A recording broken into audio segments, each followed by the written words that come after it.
gracious, Nightmare Taco. Thank you very much. Off the top of the dome. Thank you very much for the sticker as well, Zolor. Give me 1 second, still getting set up. Need to adjust some things. I've been out of town for almost a week, and so all of my stuff is all gallywampus.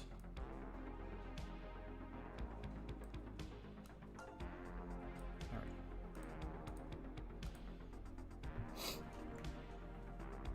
go. That feels a little bit better.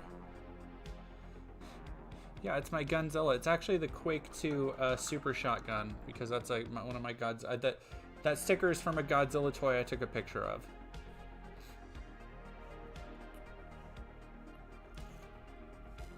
I am alive. I am alive. I never doubted I would be alive.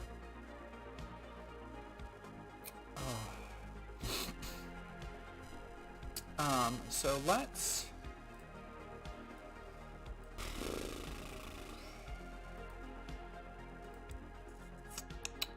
We have a lot of stuff. I'm gonna go put my tea in the microwave again real quick.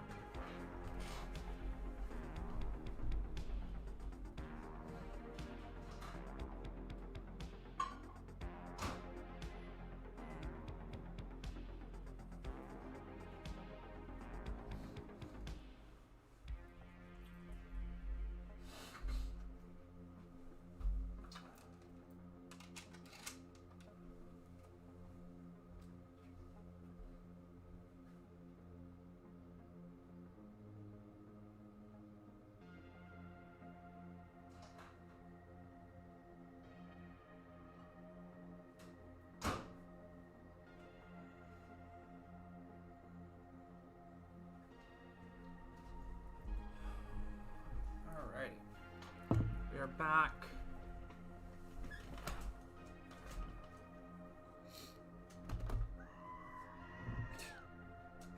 Thank you very much, Nightmare Taco, for the Screaming Goat. I had that silence for a second because of all your things, so if we didn't hear the Screaming Goat, I do apologize for that. Do you want to say thank you, Nightmare Taco, for gifting a tier 1 sub to Starlit Kappa, then Parole, Common Feeded, ALC13, Jaren 1658, Mekjeb, thank you for following. Joey Ravioli, thank you for following. And Tetracore, thank you for following. Yeah, Johnny Viral on YouTube, thank you for saying. Quick reminder to both chats. Topics are heavy tonight. Please, please, please walk away, take a breath, close stream, do whatever you have to do.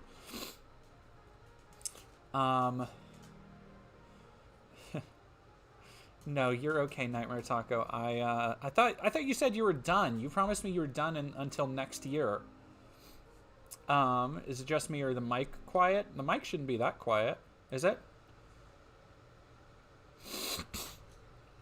I turned it up a little bit for you, Lego Panda. It should be here, let me. All right, how about this? Is that better? That should be a little bit better. Okay. Salty Llama, thank you very much for gifting tier 1 subs to a AA, Monica Kovic, Punk on a Bike, Dirtiest Dirt Man, Random Eric, Roby1 Kenobi, Monday, Makuta LaRocca, and Sabroma. I will not, I don't want this to turn into a big sub fest. As much as I do appreciate the subs and all the donations, and I would like to make a little bit of extra before the end of the month, just because of how money is working out, but I don't necessarily want that. I don't want that to be the focus of the stream. Sorry, like I said, I'm a little bit of out of sorts today. For those who don't know, because I know a lot of people have been wondering what my undercover project was, and now that I am safe and sound and away from it, I suppose I can Poisonous Green Strawberries. I do not know. Hopefully I'll be ready to record the script for what I've done tomorrow. if not record it, and then start editing it in the next couple days, because it's unexpectedly, it's going to be bigger than my Jewish question essay.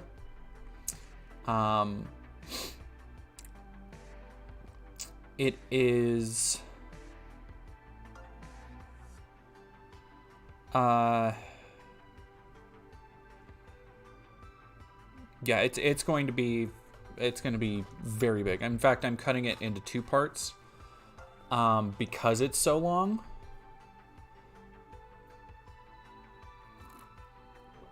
But no, what I did was, I guess I can tell everybody here, because I am safe now, so I don't have to worry about being kicked out or anything. But this last week, I attended all 4 days of CPAC, the Conservative Political Action Conference, where I went undercover as a MAGA Trump supporter, and I interviewed people, and I sat near the stages, and I paid a ridiculous amount of money to also attend the super premium only Reagan dinner, which was fucking terrible, by the way.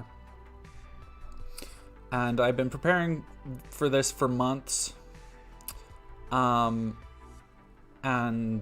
it had led to, just because I was there and I couldn't do anything else, for reasons that we'll talk about when I finally get to the video. But it's been draining, because it was, at least 10 a.m. to 7 or 8 for like 4 days straight, roughly. So it was not the most fun time.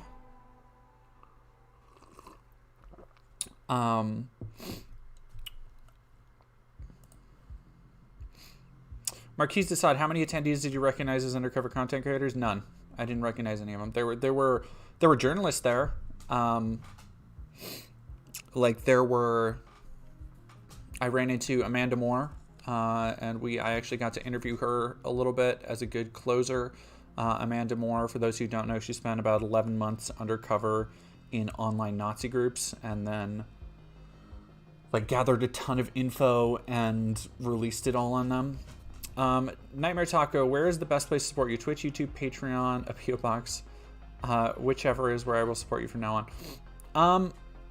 Honestly, Ko-Fi or Patreon are probably the best.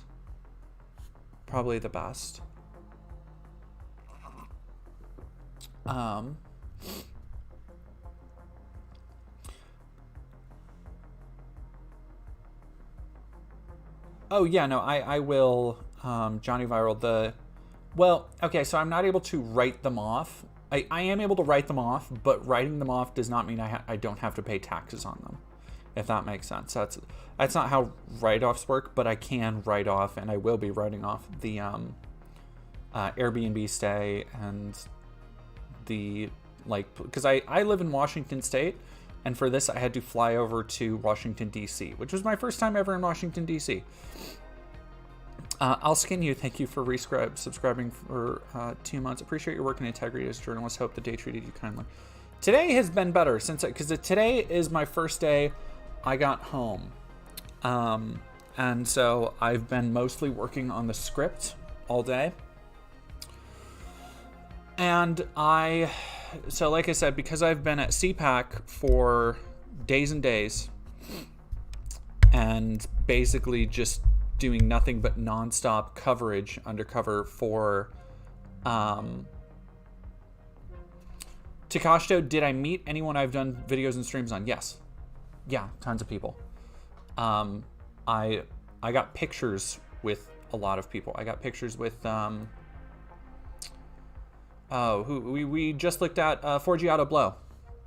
I have a bunch of very awkward pictures with Forgiato Blow. I got pictures with... I got some great banger pictures with Mike Lindell. I got some bangers of I'll leave some surprises for the video. I don't want to.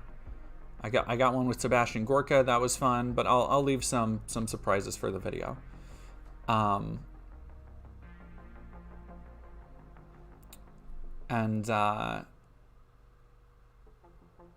Mockingbird, anyone like Benny Boy? Like I said, I will leave some surprises for the video. Thank you very much, Universal Queen Fern, for resubscribing. Captain Crackpot, thank you for converting from a Prime Gaming sub to a Tier 1 sub. Poisonous Green Strawberries, probably another day, because today, like I've been working towards it, but I really want to go over everything I missed, because it has been a incredibly exhausting week, emotionally, obviously being at CPAC, but then to watch everything unfold, particularly as it has to do with Nex Benedict.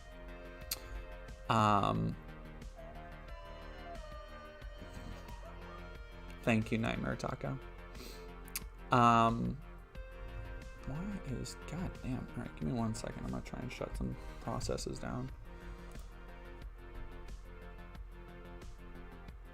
My shit is running hot.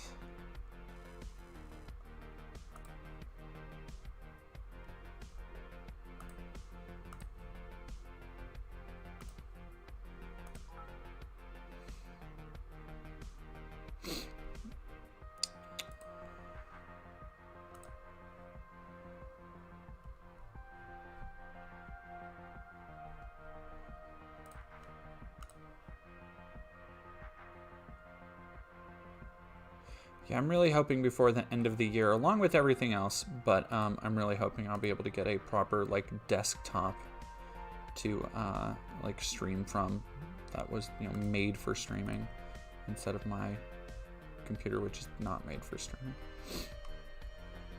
All right, that should help a little bit. Yeah, I've been the stuff with Nex, and then the stuff with Aaron, who I'm blanking on his name right now, but the active duty service member, who you might not have heard about this in the regular news because they're doing a lot to not cover it. Who he did die yesterday. Excuse me. Excuse me. My dog just came over to check on me. I'm fine, honey. Thank you. You can go back to sleep. She like woke up and came over. Yes, Aaron Bushnell. I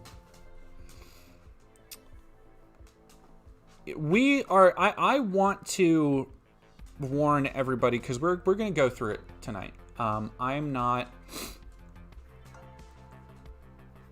in a place where, like, I'll be real with you, I'm probably gonna cry. And that's the kind of night it fucking is on stream. Verdant Eclipse, thank you very much for gifting a bunch of Tier 1 subs.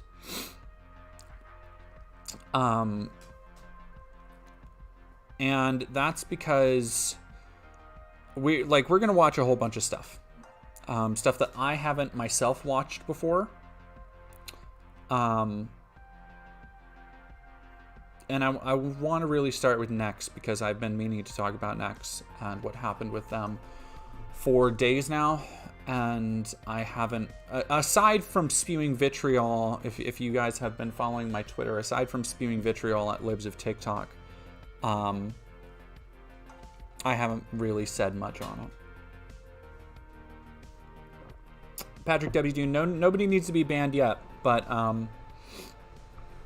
if the mods in Twitch and YouTube can just keep an eye out for rabble rousers, because I would like generally, I'm good with, like, you know, like if somebody wants to come in and mess around a little bit, but today, because of what we're talking about, I want a zero tolerance policy.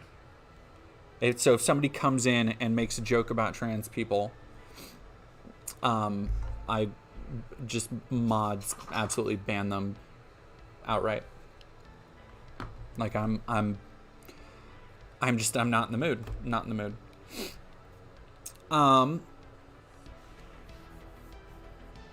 Ari Cho, I am in a place where I will be fine to take care of these topics mentally, because like I said, I've been at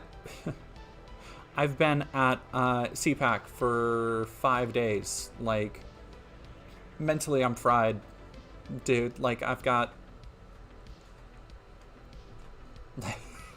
like there's just nothing sloshing. It's just jelly sloshing around up here. Like, my brain is just jelly. Hey, you, get off the counter. I see you. You booger. What? What do you want?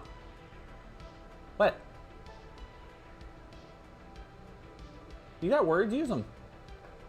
Do you want food? All right, I'll be right back. Really quick, though, I saw Beyond, Tim, on Twitch, Beyond asking, did you get to see my homie Tim Ballard? That's all I'll say to that. Just a big smile. You're gonna have to watch the full video.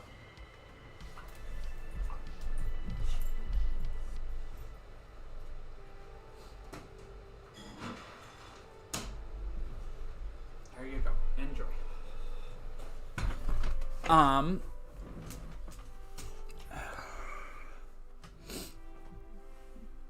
So yeah.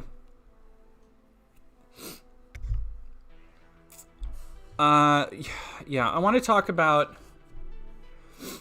Aaron first. Or no, I want to talk about Nex first, sorry. And I am... So I have seen from some friends of Nex that they, or I guess he, used he, him pronouns in private. And I don't know how to feel about somebody who passed using those pronouns if those weren't the ones that they were using the whole time, but I will be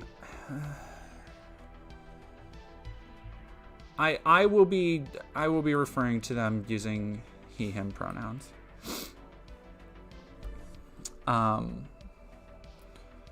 Joe Dax, thank you very much. Thanks for covering these events. I know it's hard. It's my job. Like, I need to keep everybody informed.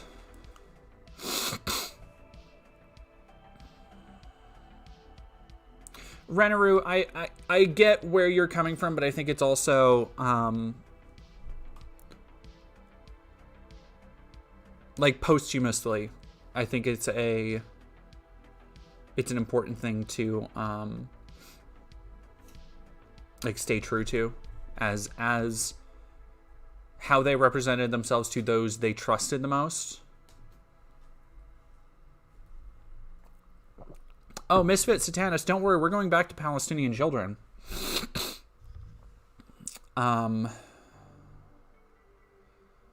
Yeah.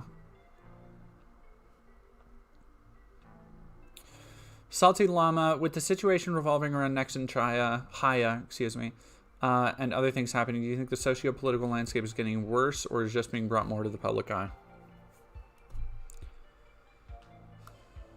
Again, I just spent 5 days, and I don't want to reiterate it too much. I just spent 5 days at CPAC where I was steeped in this ideology.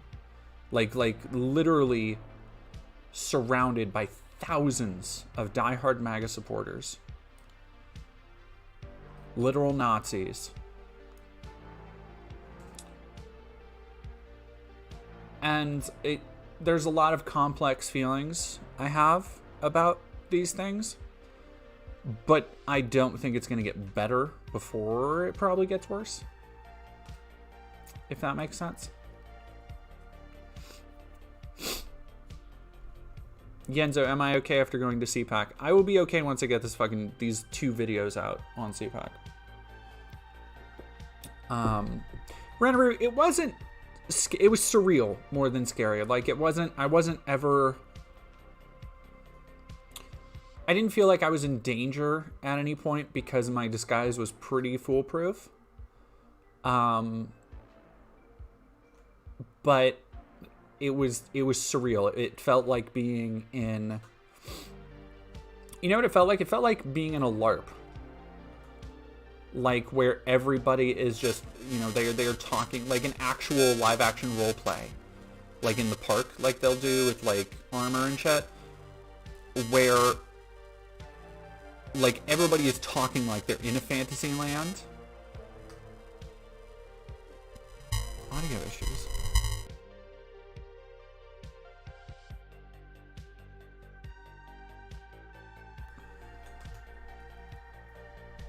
Alright, how about now?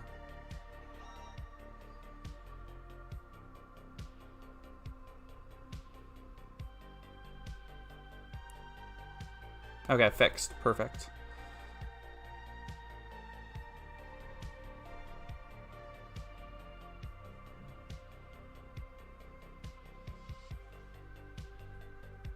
Okay, is the voice is good though now?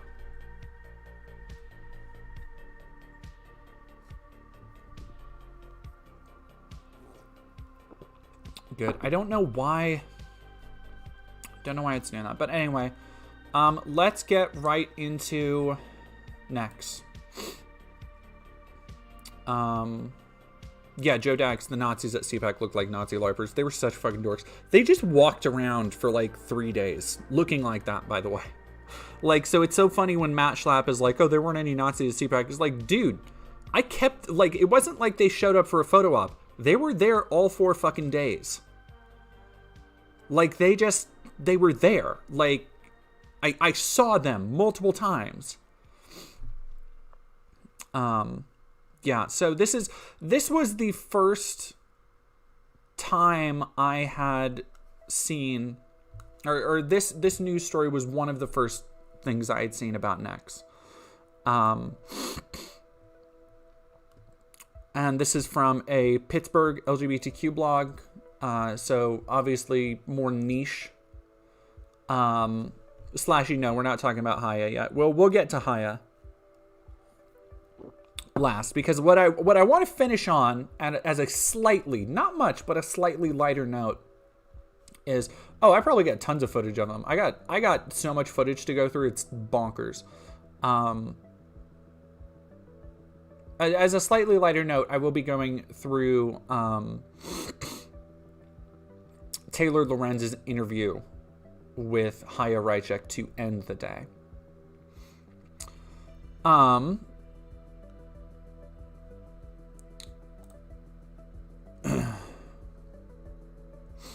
And like we said, we'll be using he, him pronouns for Nex Benedict, because it has come out since then from his friends that those were the preferred pronouns.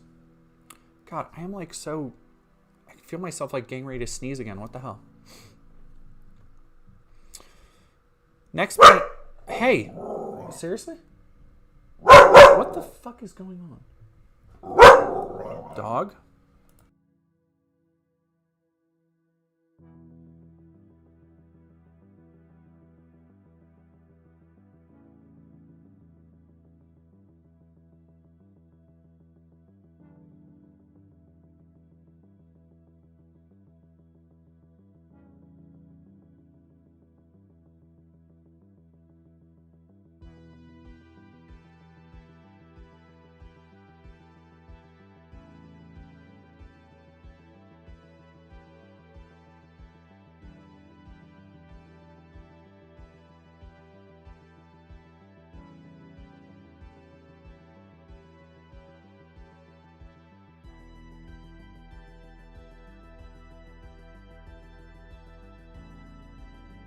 Alright, sorry everybody. A bunch of children decided to run up and down the stairs, making the dog bark.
No.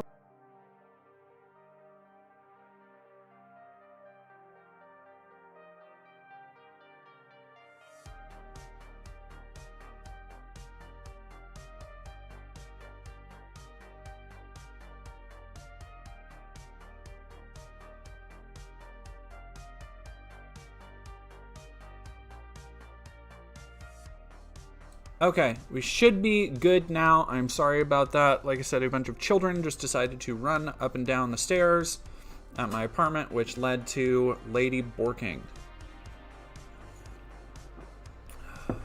So,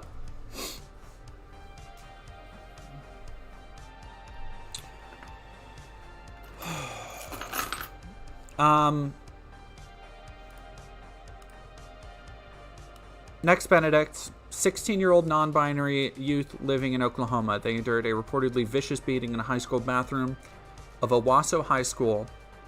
Nex died the next day in the hospital. They were a sophomore.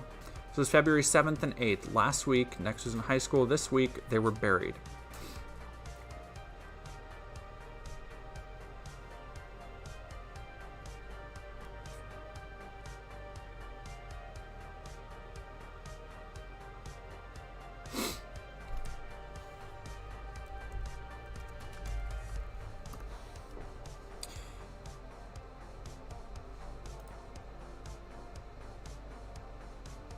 The thing is, almost immediately, as soon as this came off, people drew a connection between Chaya Raichik,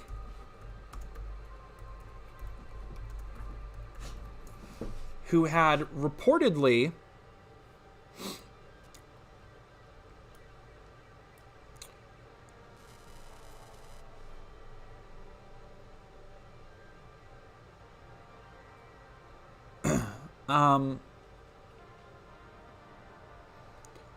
targeted a teacher at this school about 2 years ago.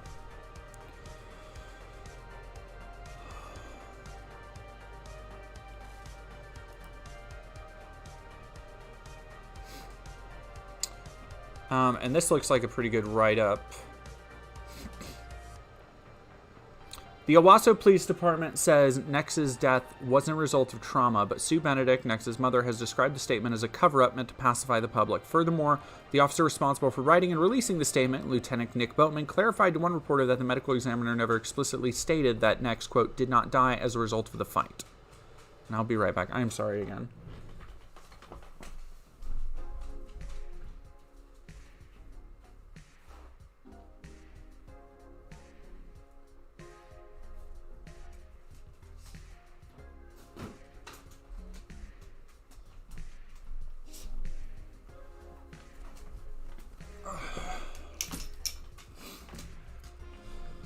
Okay.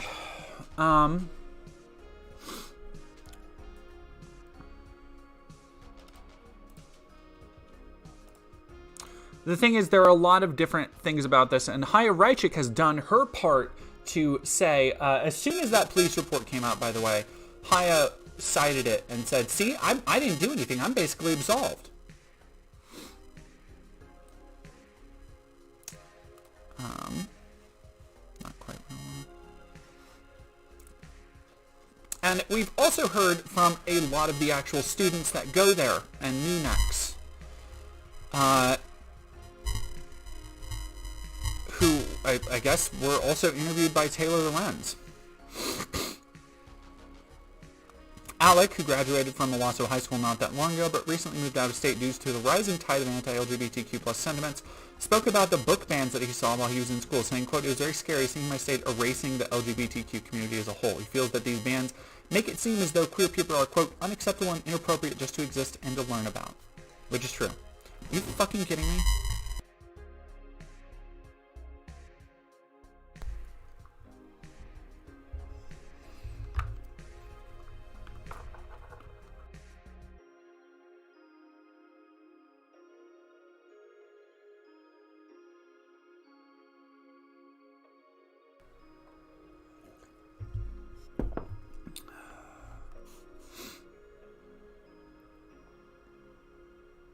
How about now?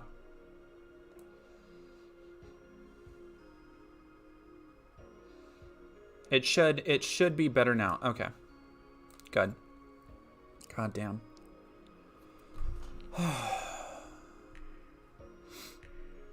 And of course, book bans are a huge part of what Chaya Raichik has been targeting. She's constantly calling out genderqueer, this book is gay, a bunch of other books.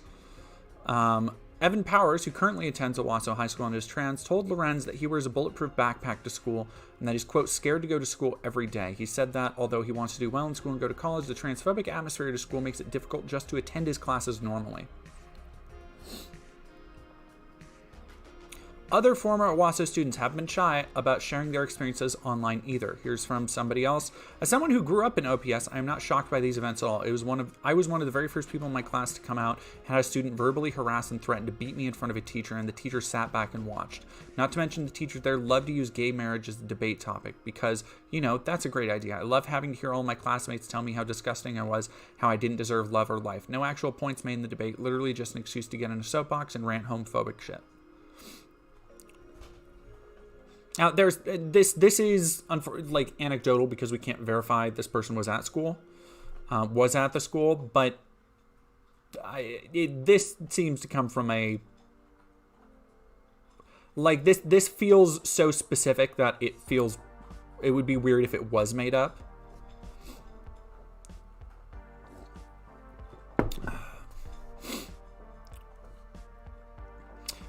Here's one. From Eden, 19, states that they graduated from the school in May of last year and alleges the Owasso administration, quote, has never cared for the safety of their students. Let us watch Eden's claims.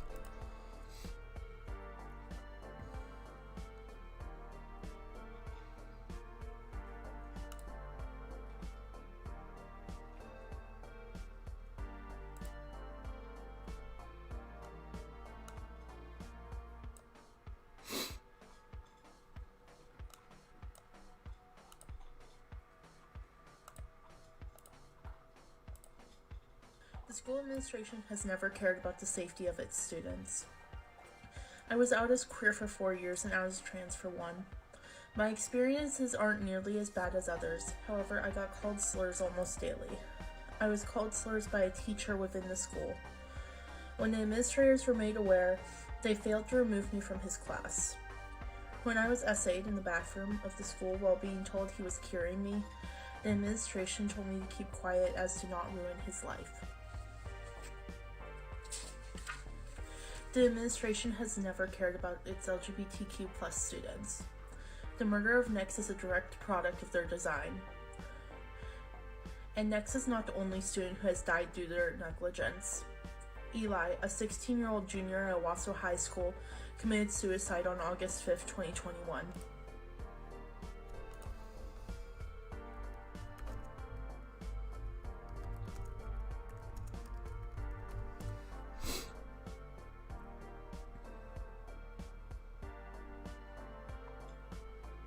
Oh, I'm willing to bet they weren't put under their no,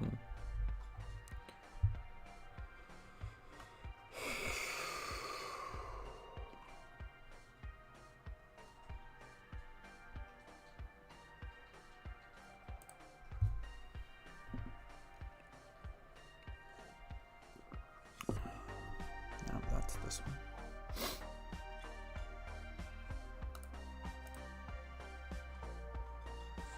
Me and many other students begged teachers, counselors, and principals to get him help. These pleas fell on deaf ears. I went to adults every time he told me he was hurting himself, when he told me he was suicidal. I must have been in that office 20+ times my sophomore year. They never got him help. The administration of Owasso High School does not care about its students. They never have, and now they are playing the cover-up game, one that they know all too well because they've been using it for over 10 years. Jesus fucking Christ.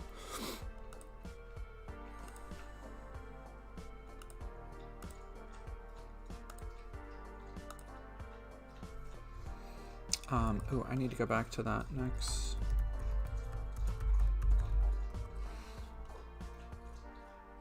Oh, fuck, where was that?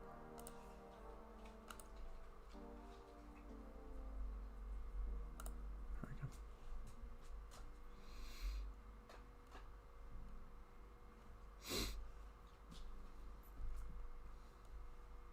Yeah, these people were all students at the same high school as Nex.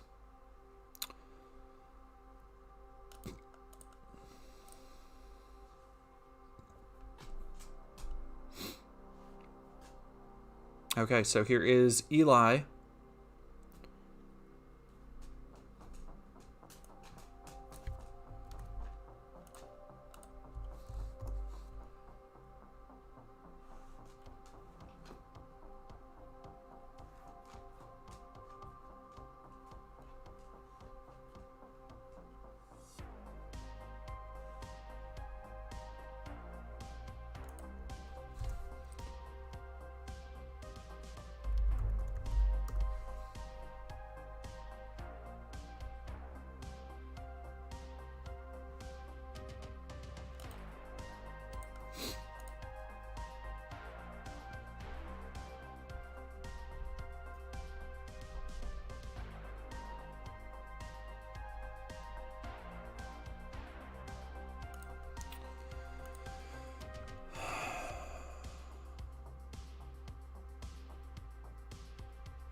So yeah, that's the state of this high school.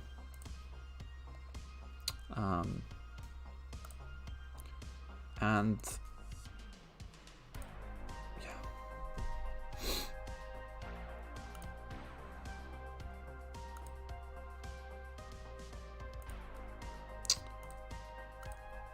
Here is, so since it came out that, and conservatives have been trying to run cover for libs of TikTok ever since this story broke.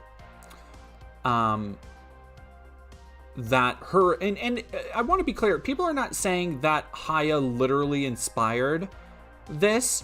They are saying that her rhetoric has allowed this attitude of violence and bullying towards trans people to fester and grow, which is true. And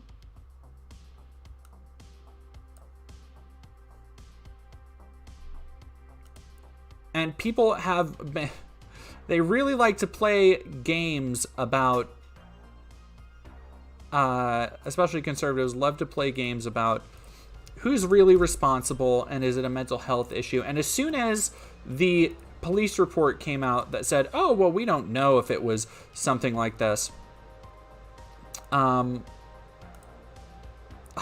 immediately jumped on it and was like, see, I'm absolved. Until it came out from body cam footage and a couple other things, that,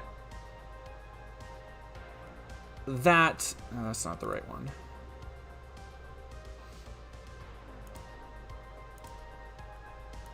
The police were probably lying. Very likely. Are you serious? This, Jesus.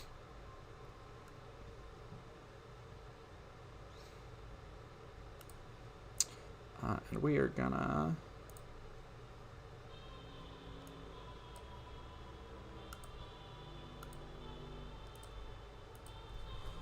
okay.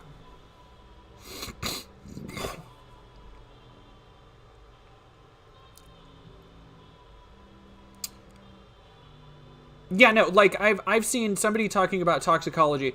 I've seen several conservatives say that fentanyl might have played a role. Like, are you out of your goddamn mind? Anyway, here is because what happened was, and we'll talk about it in the next clip. Nex had been in a fight where he was fending off 3 attackers at once, which is another thing. Conservatives are essentially saying, oh, okay, well, this was a fight, so like nobody can be blamed, and Nex started it. So obviously, like, if you start it and can't finish it, that's fine. If you're 16 years old and you're standing up for yourself because you're being bullied.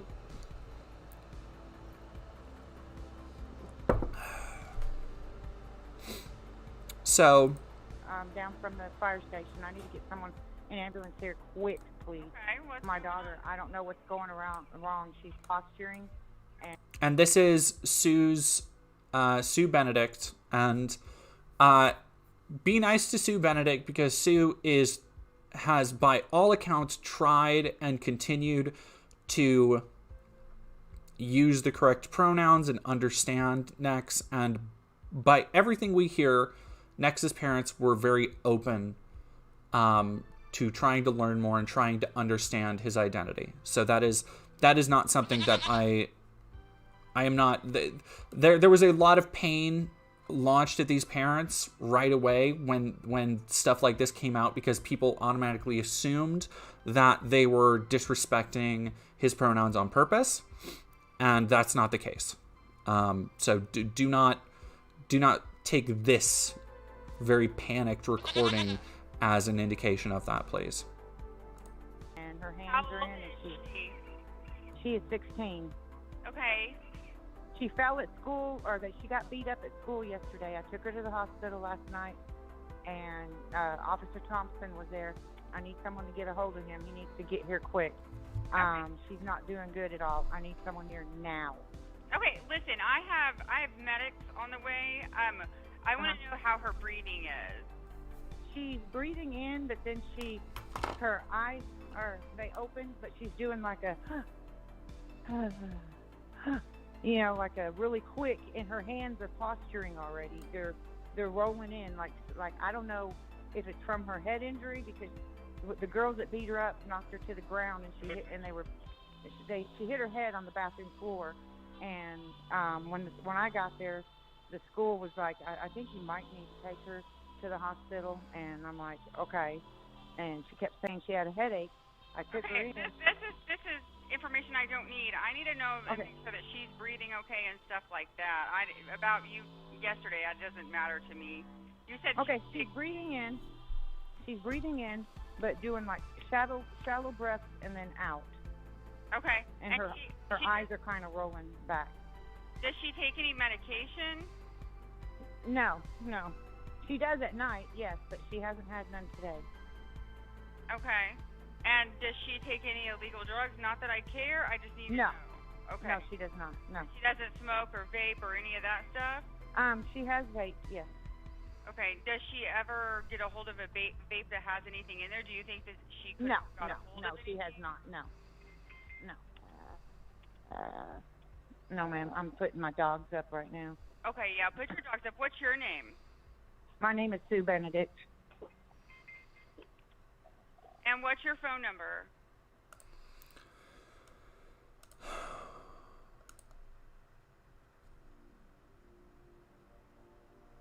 They had said something like...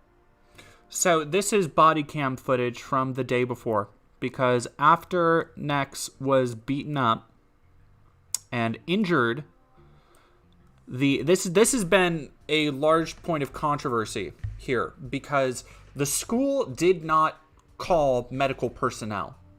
The school called Nex's parent, who came and picked him up, and said, hey, you might want to go, like, he hit his head, you might want to go to the hospital. Which is, first off, fucking an unacceptable way to handle a head injury, and I hope they sue the fuck out of them. I hope, like, not that would ever make anything right, but the people responsible for the choices here need to be in prison. Their actions led to the death of an innocent person. And Mothlick, he not only did he hit his head, but he blacked out for some time.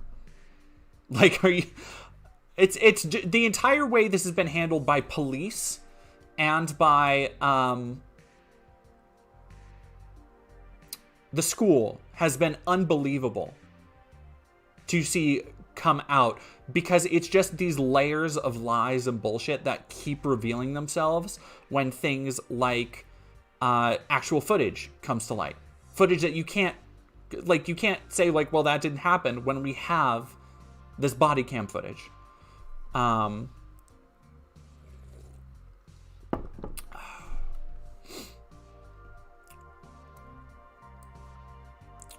Yeah, let's look at the body cam footage, because right here, the narrative was for Chaya trying to cover her ass, trying to be like, oh, well, there's no proof that this fight is what killed him. Like, so I can't be held responsible because even though it was like pretty obviously a case of anti-trans bullying in a state that Chaya just got put on a school board in. Yeah, anyway. Why do they laugh like that? And they were talking about us in front of us. And so I went up there and I poured water on them. Okay. And then all three of them came at me. So he was getting bullied by a group of girls, and he poured water on them. Now, I haven't been bullied in a minute, especially in high school, and I've told the story actually where I was physically assaulted in high school, not for being like queer or anything, because I wasn't out at all at that time, but I was very good at ignoring it. Not a lot of people are. But like I remember a time in middle school where I started a fight in the lunchroom. How did I do it?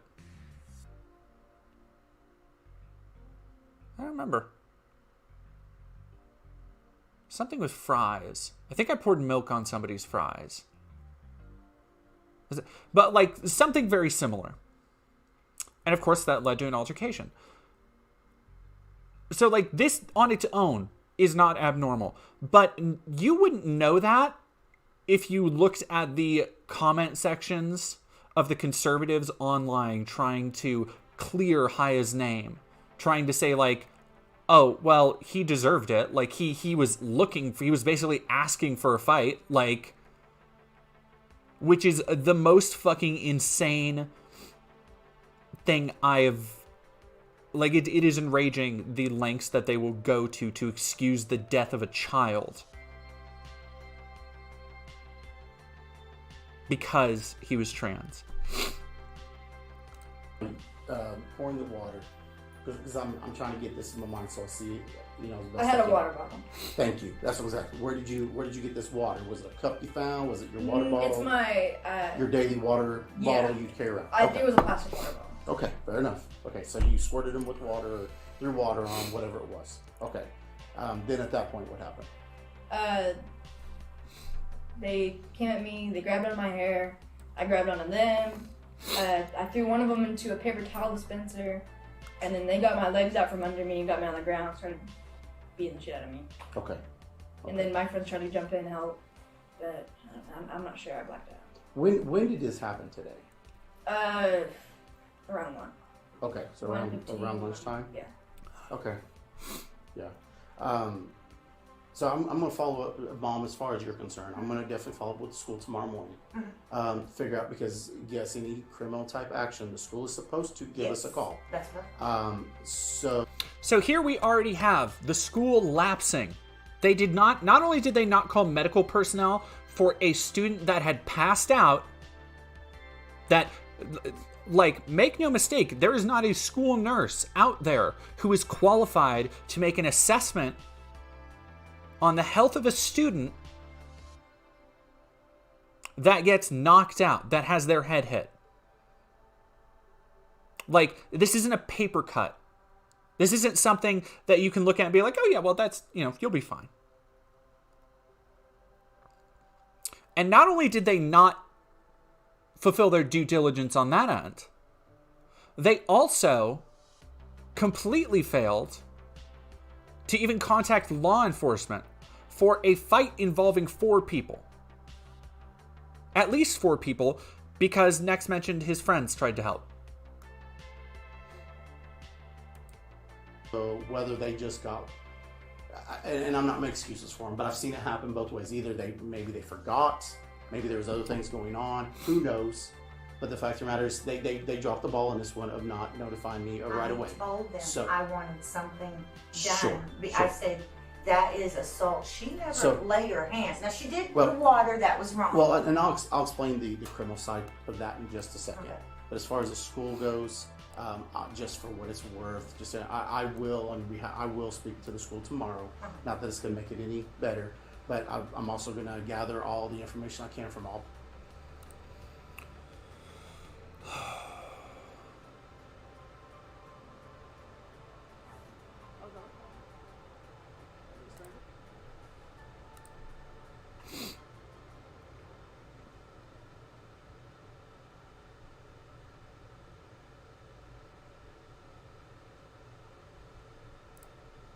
Hey, stranger. Hey, Oh, Mr. you- Thompson. I'm on. Oh, Thompson. We spoke on the phone the other day. Yes. So, I'm glad you're here. So, what happened today? I got you. Tell me about it. What happened? They've been antagonizing. So, Yendo, we don't know for sure what... Like, that's the thing, is that the toxicology and the autopsy has not been revealed yet. But the amount of... the just seismic coincidence that would need to have unfolded for him to be beaten unconscious, hit his head, and die the next day after seizing, after having a number of symptoms associated with brain swelling and brain bleeding. The amount of coincidences necessary for those two things to not be connected, I still think I think it's nearly impossible. Nearly impossible. As much as Chaya Raichik wants to, is desperately praying, I don't believe that. You know the people that I got caught with? You mean from the other day, the vaping situations? Yeah. Okay. They were in this too. Okay. Yeah. Where's my glasses? Can't see anything. Sorry. Okay, what I was told, they called me. I'll just start here. They called me, and well, I know all week long she's been in ISP, right? Doing great. Okay. And everything. We had a long talk. I mean, we've been doing awesome. And she told me, she said, Mom, she said, these 3 girls there are just, they won't leave me alone. They're making comments. They're calling us names. They're throwing stuff at us. And this is an ISP. I'm like, well, who's over this place? I said, ignore it, Daddy. Get above it. Just ignore it. Sure. She did until she couldn't in the bathroom. And they said that there was 3 girls that were on top of her, just beating the crap out of her. And I said, okay, so what are we doing about this? Oh, well, in a couple days we'll talk about it. I said, no. Well, Totoro Black, Totoro Black on Twitch saying the fact that they have a rapport with this officer is telling on how frequent Nex has been experiencing this harassment. I think it is partially that. It also sounds like, because at the beginning he mentions, Nex mentions a vaping incident. So I think it's also that, like, Nex had been vaping, had been caught doing something he wasn't supposed to do at school, and like it sounds like something else had happened. And not to say like Nex was a problem kid, because it super doesn't seem that way, like by any stretch of the imagination. Kids fucking vape at school, cops get called, who cares? Like that, to me, that's what I gleaned from that conversational bit. I want something done. Who said it in a couple of days? The principal. Okay. Why are they saying that? I said, I think we need to have a police officer. It's assault. Because she never... All right, let me hear that I said, again. no. I want something done. Who said it in a couple? Comments, they're calling us names, they're throwing stuff at us, and this is an ISP. I'm like, well, who's over this place? I said, ignore it, Dagny. Get above it. Just ignore it. Sure. She did until she couldn't in the bathroom. And they said that there was 3 girls that were on top of her, just beating the crap out of her. And I said, okay, so what are we doing about this? Oh, well, in a couple of days we'll talk about it. I said, no. The principal of the school said in a couple days we will talk about it. I want something done. Who said it in a couple of days? The principal.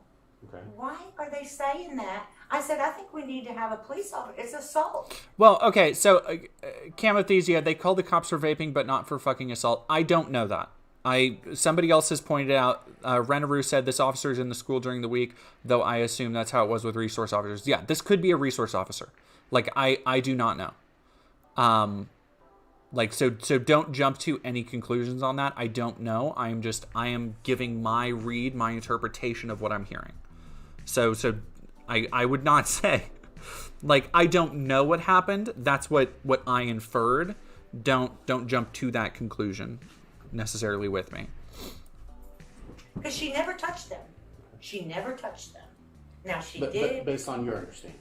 Yeah. Now Okay. she did, and everyone has said it. She did throw some water at them because they, So let me, and I appreciate Mom you filling it in, but Miss Dagny, why don't you tell me? Okay, I'm sorry. Oh, okay. Cozy Cowboy, school resource officer are in schools, and I believe they said, "Oh, hi, hey, resource officer," and such at the beginning. No, you're good, Mom. You're good. Okay. I'm just mad. I'm very mad. Sure. And I don't want to cut you off, but I like to hear from, especially the older they are, that they can tell me essentially what happened. Okay. So let me ask you this first, and I'm taking this off of what Mama just said. So clear up the confusion. When this first started happening, whatever this is going, this banter back. Oh, hi, Misanthropic. And the other individuals. Did you at any point contact any school administration, whether it be counselor, the teacher that sits in that classroom? Did you let any of them know at any point in time? No. Okay. And I'm just asking, there's no right or wrong, but why not? I didn't really see the point in it. I told my mom no. Sure. But you didn't tell the school where they could actually do something. At any point during this whole situation, and I use the word loosely, but the bantering or whatever it is going back and forth between you guys. Obviously, you know each other. Obviously, you both We got don't know each other. Well, you know of each other with the vape situations and all that. No, before this we had no work left. Before this ISP thing, we never saw each other. The freshmen were sophomore. Okay. We didn't know any. Okay. No, I don't know their names. I don't know. Okay. So they just up and decided to just start messing with you. Yeah, because of the way that we dress. Okay, so you didn't do anything at all at any point in time that would have. Take Maxie the cat, take it easy, and do something to make you feel good. Even a couple days ago, or even a month ago, or anything like that. I don't know these girls. Okay, all right. So they just continue to pick on you and pick on you. Then at some point, you did what happened? They got up and confronted you in class, or did you say it was the bathroom or the hallway? Okay, the bathroom. We were going to stack chairs, and after we stacked chairs, we went to the bathroom. Okay. And I was talking with my friends. They were talking with their friends, and we were laughing. And they had said something like, "Why do they laugh like that?" And they were talking about us in front of us. And so I went up there and I poured water on them. Okay. And then all three of them came at me. Pouring the water. Because I'm trying to to be in, we had spoken about this. Some of Nex's friends have come out and said that he was using he/him pronouns in private with them. So we talked about that at the beginning, but I will be using he/him to respect those wishes. I had a water bottle. Thank you. That's exactly. Well, Renaroo, he's very flippant, acting like they're all frenemies.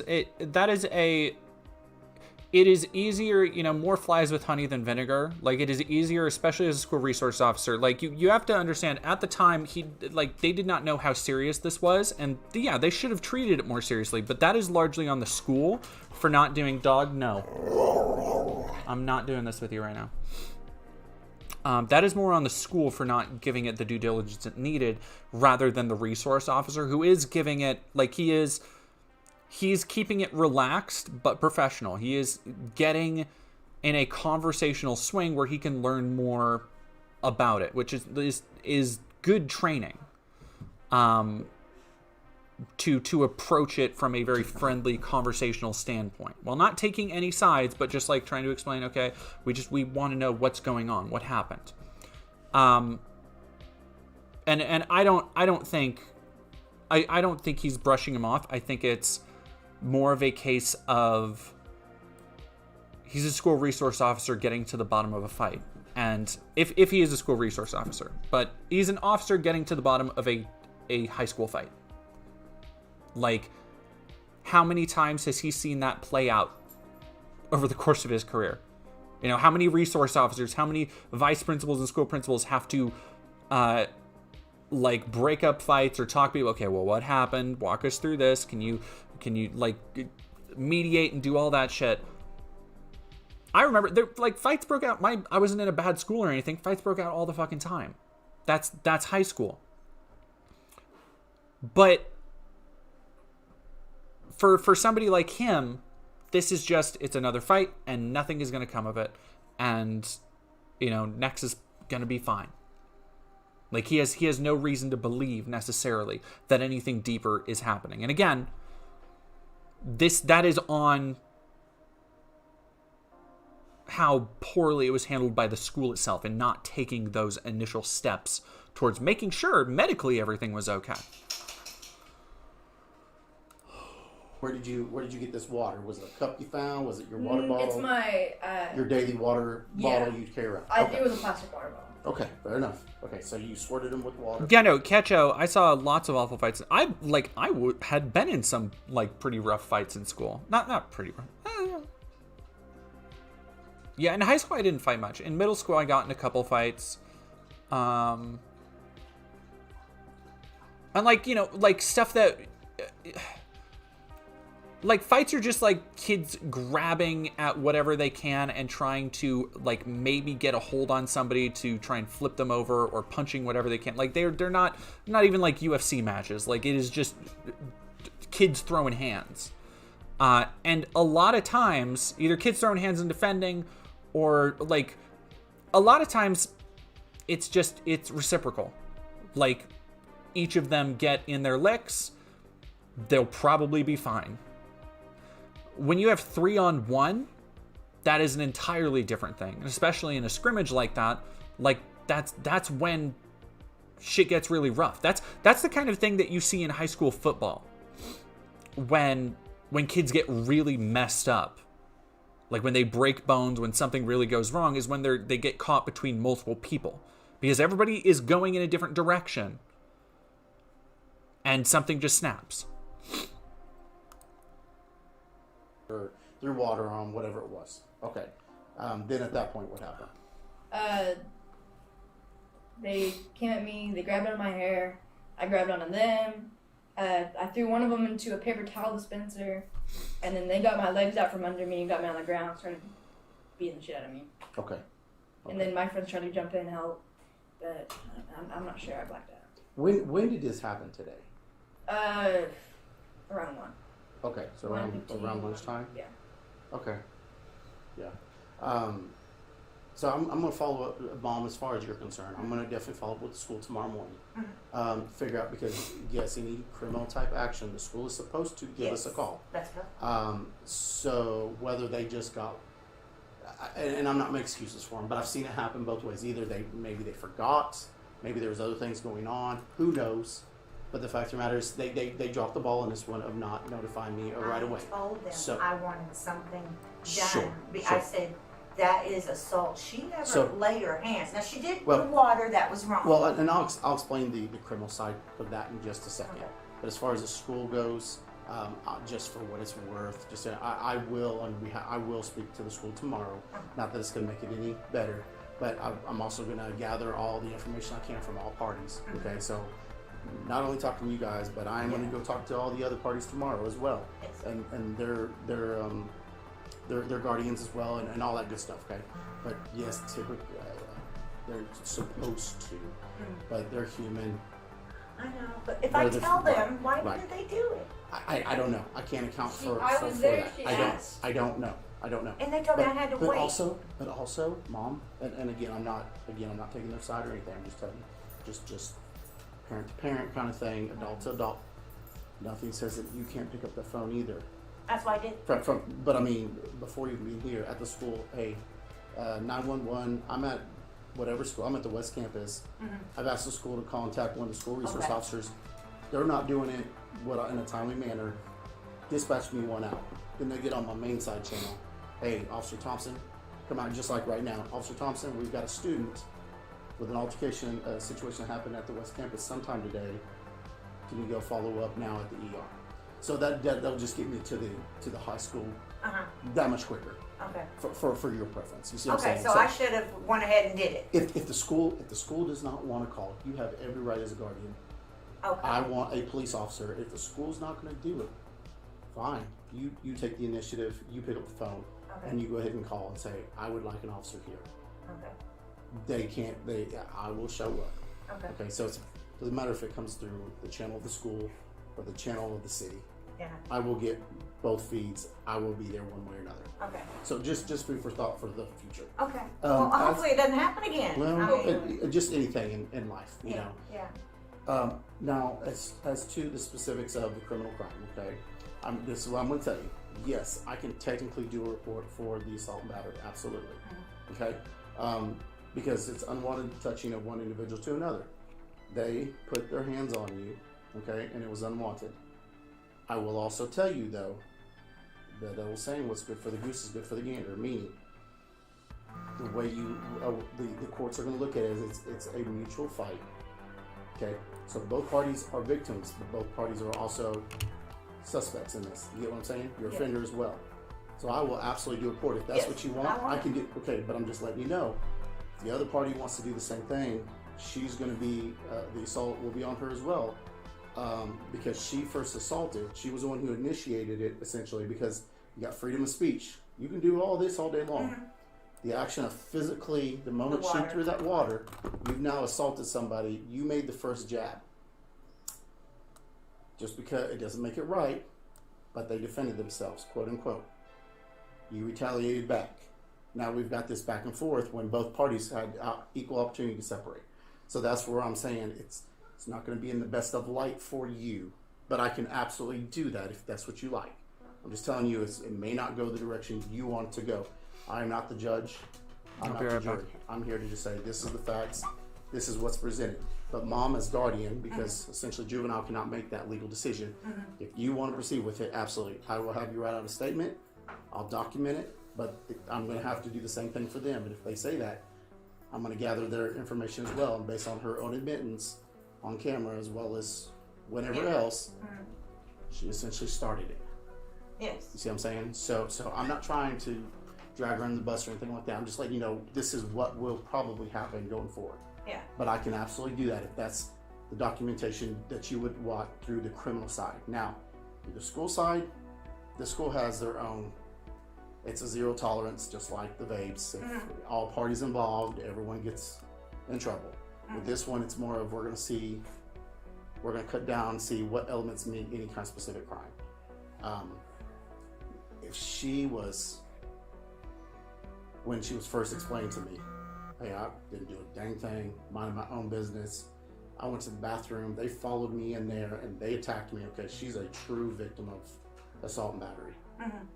She did nothing, but the fact that she threw that water, it kind of. Yeah. And this is the point that fucking conservatives are trying to, like, they are playing this devil's advocate bullshit that the cop is doing, where technically he's not wrong. That doesn't make it right.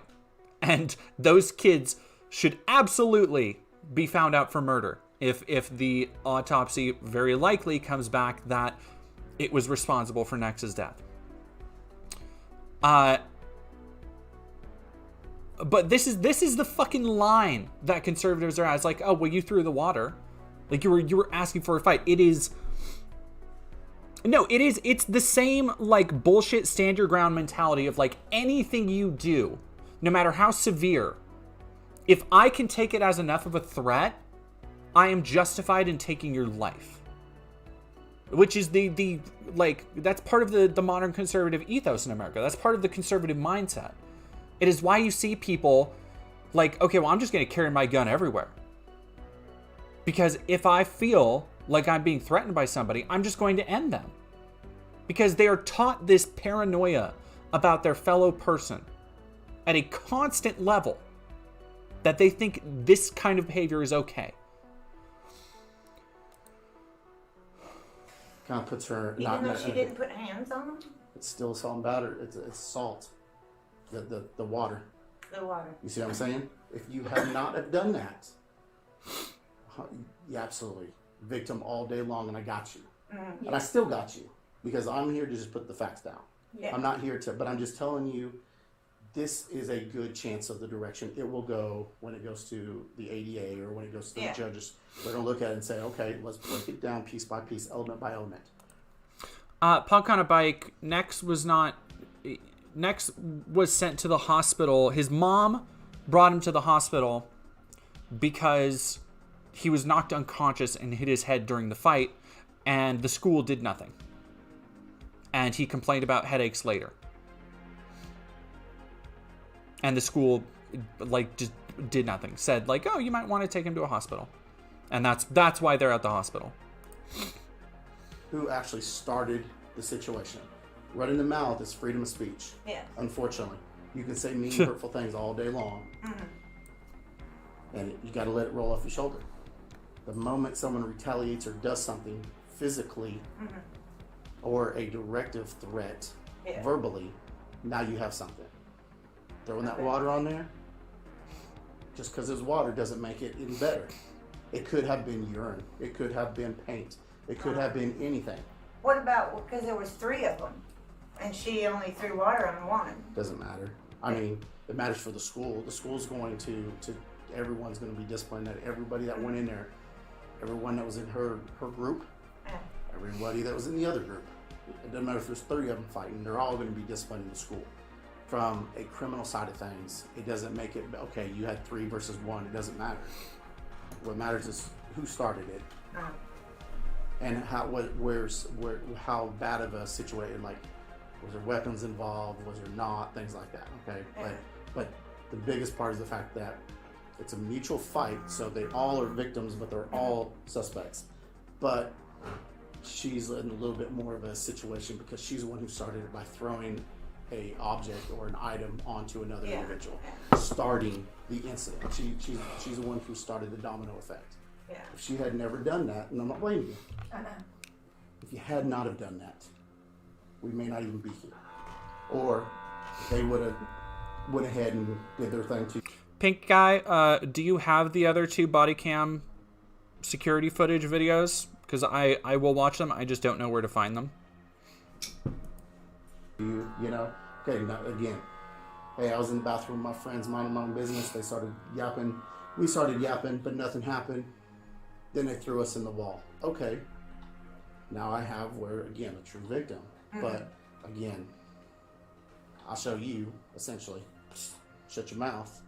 As soon as you hit them with water, it does not give them the right to do it, by any means. It still does not give them the right to put their hands on you at all. That's why I say they're just as guilty as you are, 100%. It's just, I hate to see you both, criminally wise, get hung up on something so minuscule. But I am here to do that if that's what you like. Okay, what I want done, or what I would like done, and I hope you agree, is that you go to the school and find out why they did not call you. Mm-hmm. Fucking A. And you know what I mean? I want that to be known. Because they are in the wrong for that. Oh, I agree with you. I was wrong. I didn't know I could right there. And then they said, okay, well, in 24, 48 hours when I get all of our statements and this and that, then we'll call someone in. Okay, Pink Guy. I will check it out then. And I'm like, okay, I thought that's the way it was done. And then I talked with my sister and she said, no, hon, when you take her up there, get someone up there right away. Yeah. And I will certainly, absolutely have their talk. And I will document my own internal with my notes because, again, there's a digital call here for this. Mm-hmm. So it's not like there's no, it's not a formal report, but there's a digital. And in that note, I'm going to explain, I'll put in there the fact that I explained the options to you. Mm-hmm. You chose, hey, and I don't want to put words in your mouth, but essentially, you do not want a formal prosecute right now. Yeah. And right now, you would rather... Lego Panda or Joe Dax saying fucking cop is totally okay with the harassment this kid faced. Here's the thing, at the time he did not know the details of the harassment. He did not know that it was because Nex was trans. The only thing Nex had said was that they made fun of him and his friends for the way they dressed and the way they talked. They were just poking fun at them. So it's, again, at this point, just watching this video, I haven't seen the other ones. I don't think it's fair to say that the cop is overlooking the harassment. I think it's because the cop didn't really know the full extent of it. Handle it civilly, Yeah. internally, if you will, Yes. between parent, guardian, and the school. Yes. Okay? Doesn't mean you can't civilly sue them. It doesn't mean that you can't have protective orders against them. I'm just giving you those options. I just want those girls to know that they need to, because they actually started everything from the get-go. Okay. They, you know, from what I understand from talking with the friend, you know, I know all the girls. Okay. And she told me, and then separately she told me, and the stories, I mean, it wasn't like they were together saying, Right. okay, this is what happened. And that's my plan, is to find out tomorrow with the admin what is all going on from all sides, all corners. There you go. And if I can get additional facts of anything, Mom, I don't have a problem. I'll contact you and let you know. Hey, look, there's more to the story, or this is what is believed to be. I want the parents to know and we'll what see what's what. Yeah, I want the parents to know also what their girls are doing. So like, right, and so with that, because it's a juvenile, I can't tell you what is right. I can't. I just want you to let them. So what I can tell you is, I will be on conversation with the school, however that capacity may be, with the parent. Yes. So if I'm able and I have the ability to sit down with parent and say, look, this is what's what, which is what I'm hoping for, then absolutely. Yes. If it's a situation where it's already been handled for whatever reason and I'm behind on catching up to all that, I'm not going to call parents in after the fact and rehash everything all over. Yeah. But with you, I don't mind calling you saying, okay, look, this is what the school has said. This is the information I've gotten. Mom, this is where I'm at now at this point, kind of thing. I have no problems with that. Okay. And if you decide to change your mind, I mean, tomorrow morning when I call you, mid-morning, before noon, if you say, hey, look, I slept on it, I really feel like I want to go ahead and pursue. Absolutely, Mom. Okay. Then you can come up to, I can send you an email with a digital, so you don't have a hard copy here. I'll send you a digital print of our witness statement. There you go. You can fill that out on her behalf of what she told you, kind of thing. I don't know, are you going to be at school tomorrow? Or? No. Okay, they're going to keep you They at home. suspended her. Okay, so, well, and again, yeah, that's the school thing. But you'll be home. So if you say, look, I was restless sleeping last night, we think we'd rather go ahead and do it. Not a problem. Okay. I'll still take care of you. I'll just reopen this call. I'll start a report. I'll send you an email. You can fill it out with her. What she says, don't ad-lib, just put the facts.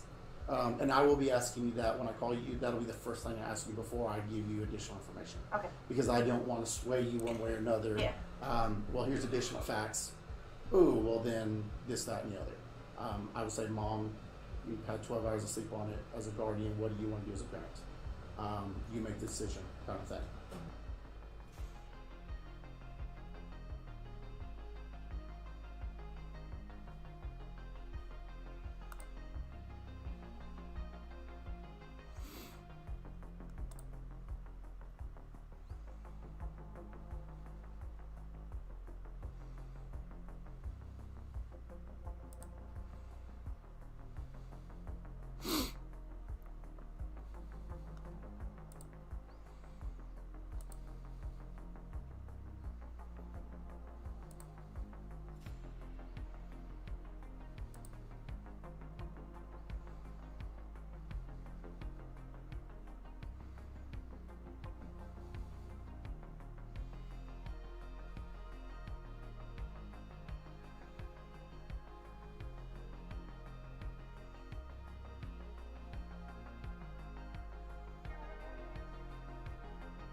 So in the footage, the fight has already taken place in this bathroom, and I think the girls responsible just walked out.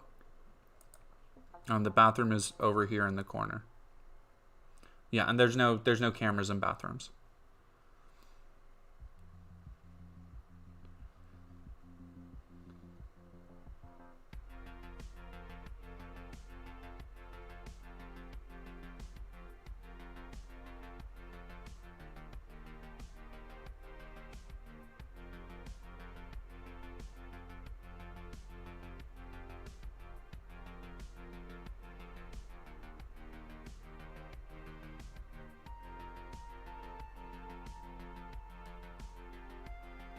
What the fuck happened there? There's a skip in the fucking security footage. That's weird.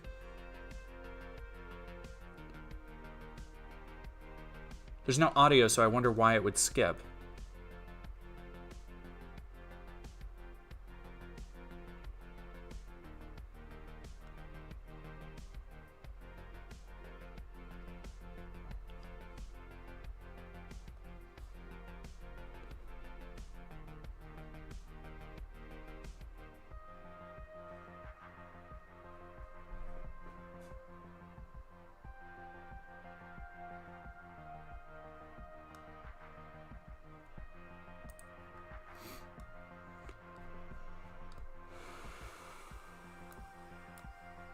Comments are turned off. Smart.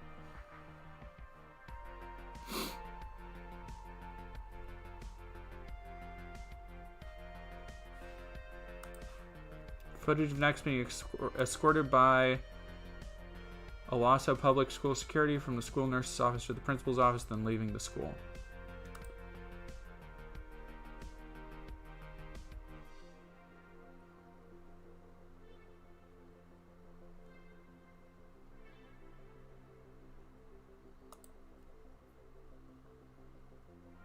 And there's the water bottle.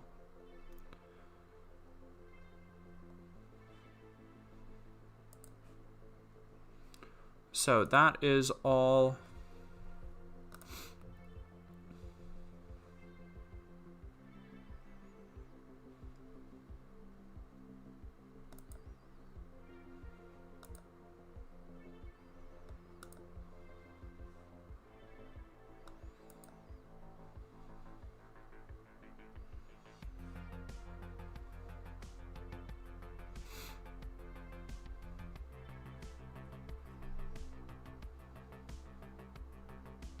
The blur at the top is probably for faces, because that's where all the faces are passing through, so it's just easier to blur them because they're minors.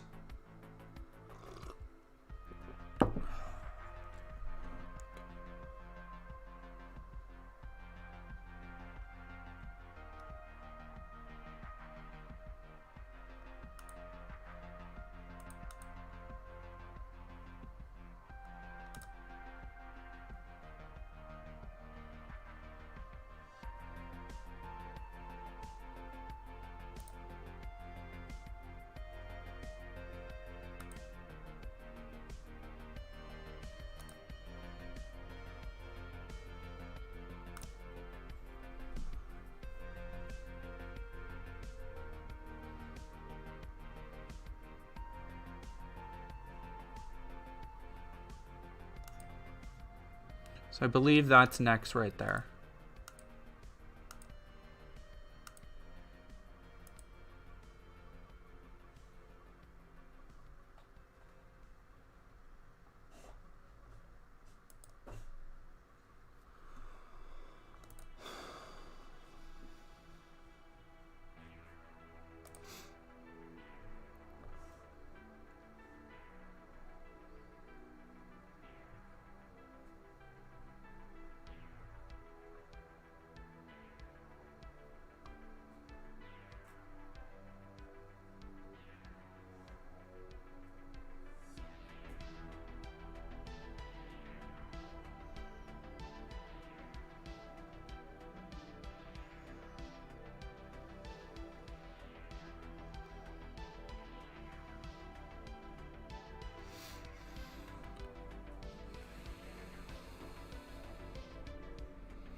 Oh, there's no audio. Mockingbird, there's no audio. And that's it for that one on security cameras. All right. Community update.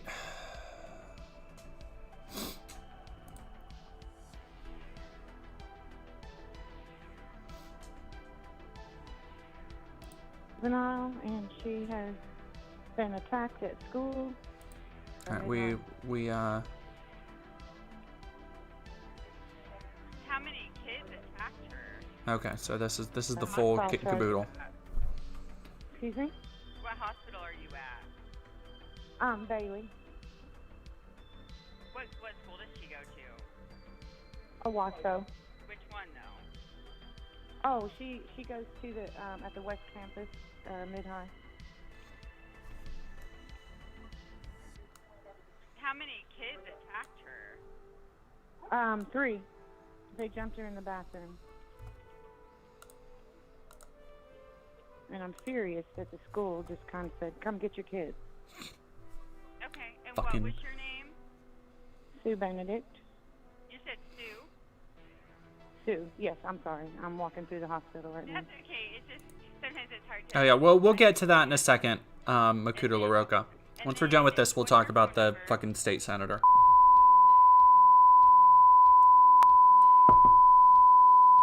And you guys are just God, that's so fucking loud. We're in the ER right now, yes. What's your daughter's name? Excuse me? What's your daughter's name? Dagny, D-A-G-N-Y.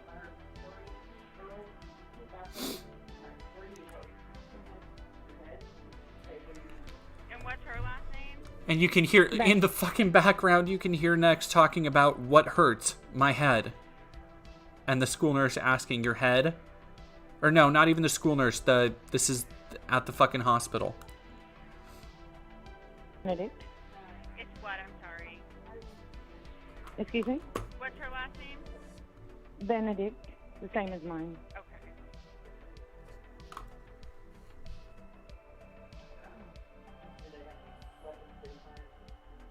Okay, I'll send somebody up there, okay? All right, thank you so much. Thanks, bye-bye. Bye-bye.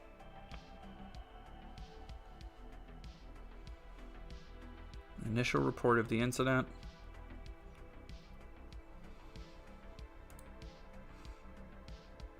Alright, so maybe they'll explain what this footage is and who's who. Alright, the following video will show all students picking up chairs. At 1 minute 28, 6 students enter the restroom located at the right. At 1:49, Nex Benedict stops at the water fountain located outside of the room and fills up a water bottle. At 2:06, Nex enters the restroom accompanied by 2 additional students. At 2:25, school faculty members are rushing to the restroom. All students walk out of the restroom under their own power.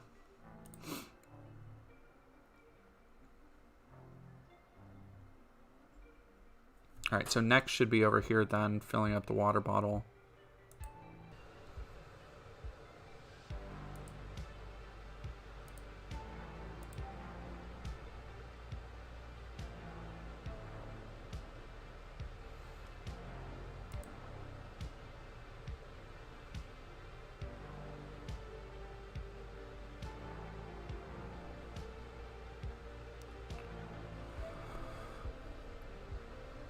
Five, 6. All right, so there are the 6, and then Nex is going to fill up the water bottle before going in next. All right, so there's Nex.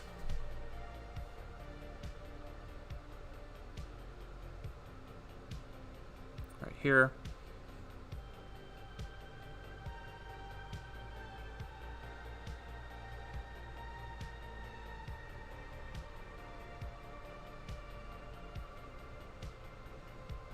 Kind of saunters back and forth.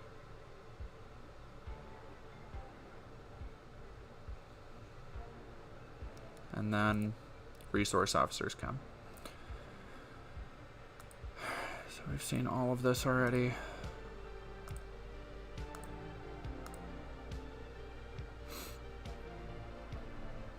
Leaving the school with a legal guardian. Down from the fire station. I need to get someone, an ambulance here quick, please. They open, but she's doing like a you know, like a really quick, and her hands are posturing already. They're rolling in like I don't know if it's from her head injury, because the girls that beat her up knocked her to the ground, and she hit her head on the bathroom floor. And when I got there, the school was like, I think you might need to take her to the hospital. And I'm like, okay. And she kept saying she had a headache. I took her in. This is information I don't need. I need to know so that she's breathing okay and stuff like that. About you yesterday, it doesn't matter to me. You said she's breathing in. She's breathing in, but doing like shallow breaths and then out. Okay. And her eyes are kind of rolling back. Does she take any medication? No. She does at night, yes, but she hasn't had none today. Okay. And does she take any illegal drugs? Not that I care. I just need to know. Okay. No, she does not. No. She doesn't smoke or vape or any of that stuff? She has vape, yes.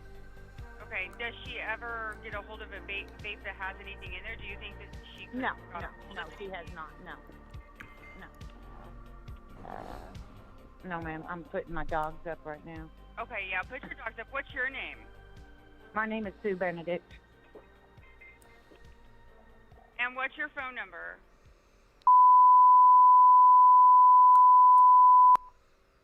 Okay, but she is breathing like we don't need to start CPR. That's just my main concern right now. No. I would have done that already. I was a nurse. I went to nursing school. Okay. Okay, well, I have the medics on the way to you, so they'll be pulling up in a minute. So, yeah, if you could make sure that you have your dogs yeah, they're up. I got them all up. I got them caged. There's no apartment number or anything with your address? No, I'm the last house on the right across from the meat factory. Okay. And you said I got my front door open. What does she take at night? What medication does she take at night? Let me get it. I'm just keeping an eye on her to make sure she's still breathing in. Yeah, or what is it for, I guess? I keep it put up. It's for anxiety, and she can be mood swings, fluoxetine, and quincepine. That's how you say it. Seroquel. Okay. But she only takes that at night, about 8 o'clock at night before she goes to bed. And I keep it put up, so.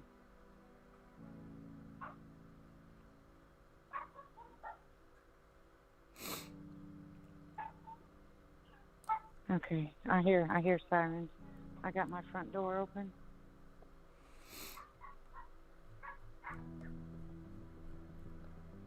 I don't see him yet. Okay. Okay, how's her breathing? She's still taking breaths in. I don't want to interrupt it, but her hands are postured. You know what I mean? They're in. Mhm. Has she ever had any kind of like seizure or anything before? No, she hasn't. Okay. Can she still like look at you? Like if you're No, her eyes are rolled up. Her eyes are rolled up and kind of. Gosh, I hope this ain't from her head. They're supposed to have checked her out good. Dadgummit. Did she go to? I wanted them. She had a bunch of. Here's the paramedics. Oh, they're there with you. Okay, I'll let you go. Well, they're not inside yet, but they're here. They're backing up. Okay, You want to let me go? I'll let you go. All right, thank you. Bye-bye.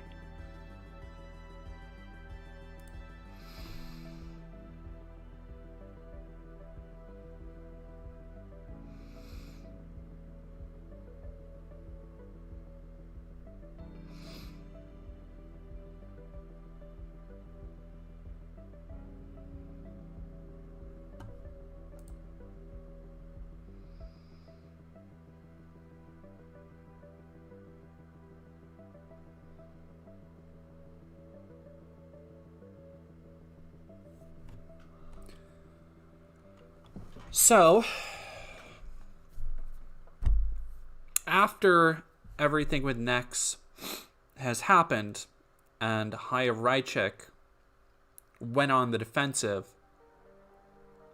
we got this wonderful little clip from Oklahoma State Senator Tom Woods responding to a question about the death of Nex Benedict, a non-binary student, following an altercation in the high school bathroom. That, again, just as we heard, led to Nex's death.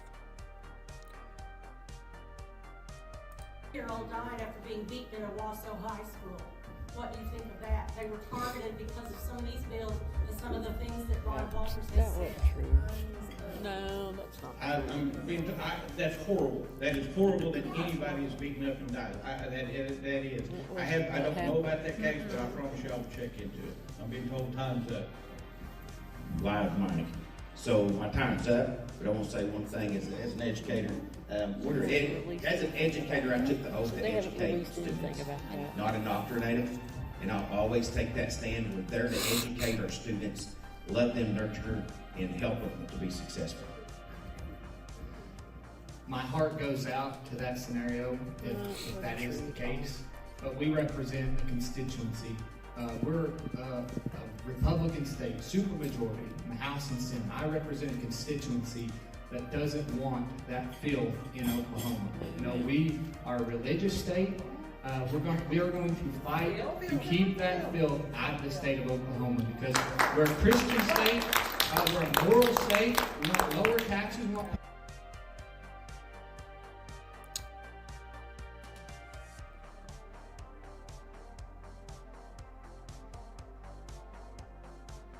He doesn't hardly even mention the fact that somebody fucking died before he goes right into his fucking party line bullshit about how we're a Christian state, we're a moral state, we don't want that filth here.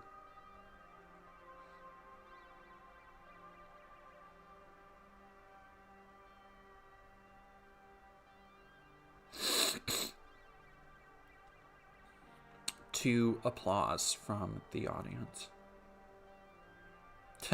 Rakrimi, aren't all states supposed to be secular? There is a strong contingent, and this was on display at CPAC, of conservatives who are trying to imbue the party platform with a heaping of Christian nationalism to use literal religious principles to guide government right now. And this is a big problem with Project 2025.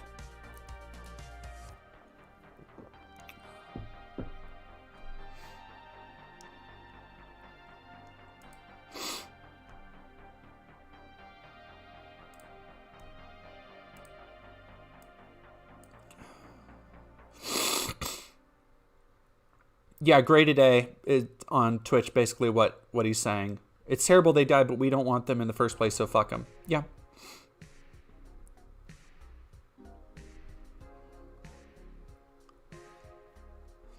That LGBTQ people are filth and that he and his constituents don't want them in, quote, our state.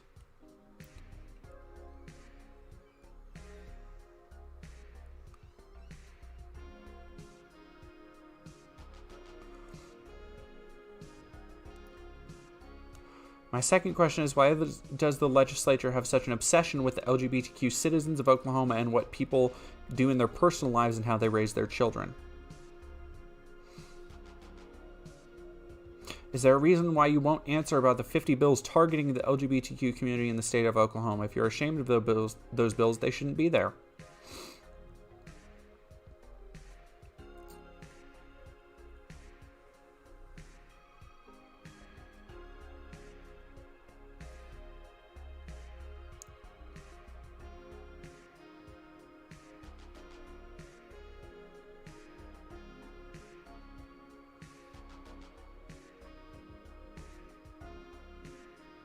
You fucking...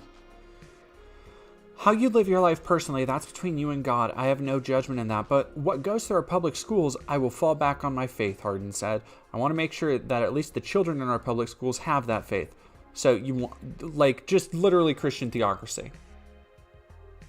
What I want to make sure of is that our young children have the right to grow up with that faith, and if they choose to change it, that's fine.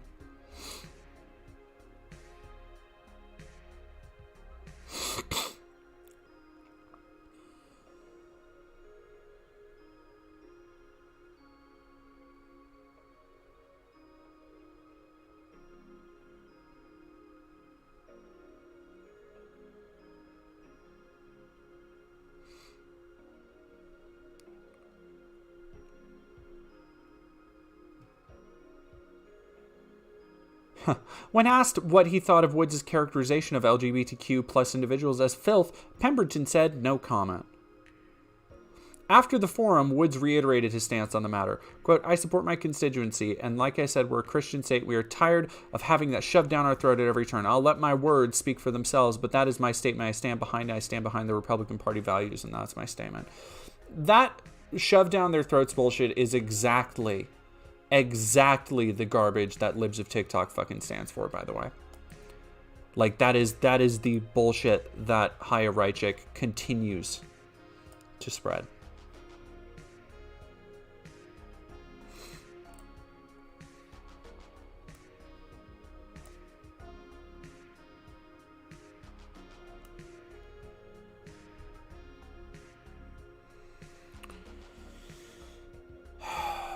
So, after that, there is another big thing that we need to talk about. And this one is going to be fucking hard. I'm going to be real with you.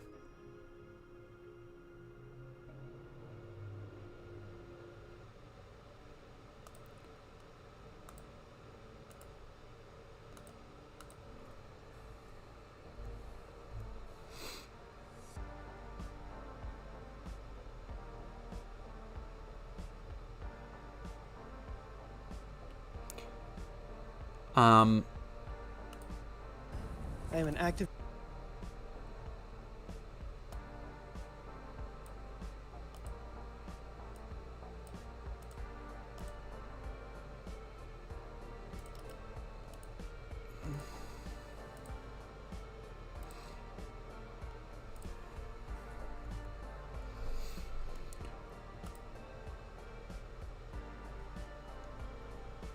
Yeah, Lego Panda, we're going to watch the actual video. It will be blurred heavily. Why is... Alright. And I will no longer be...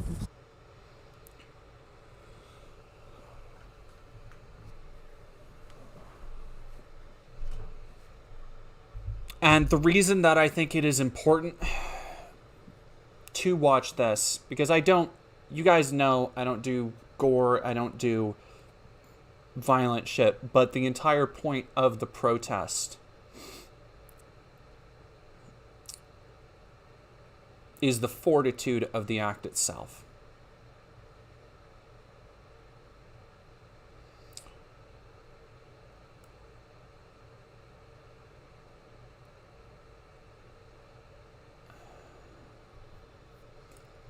Memory Martin, well, the context is yesterday in the morning, Aaron Bushnell, a active duty service member of the United States Air Force, lit himself on fire as an act of protest. He self-immolated in front of the Israeli embassy to protest the genocide in Palestine.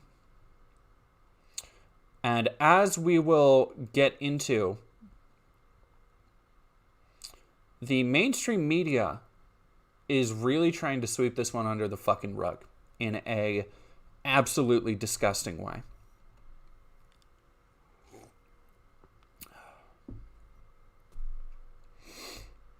And for those who are not in the mainstream media, who are trying to run interference, Laura Loomer has called him a Hamas sympathizing terrorist, which is Zionist bullshit. Plenty of other conservatives have said, oh, he was mentally ill, he was mentally deranged, which isn't true. And we have, I have some threads to go through that will show. But this man has a clarity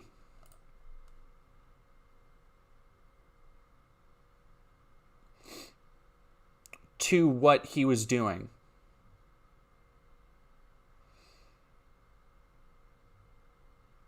And he absolutely knows and is in control of his faculties as he's doing this. And this is censored. This is mostly just audio. But I need to give a heavy warning for this because I feel it is, as an act of radical protest, which is what this is.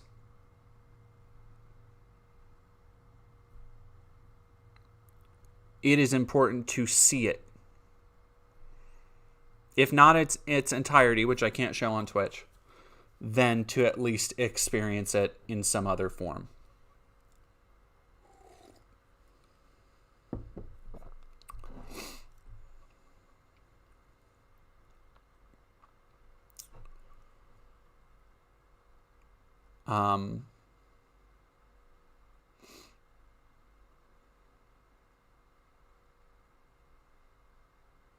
I think I want to preface this by saying I think so many people have an issue, especially like the people, the Zionists, the people who are against Palestinians, who want to sugarcoat the act of genocide happening in Gaza right now.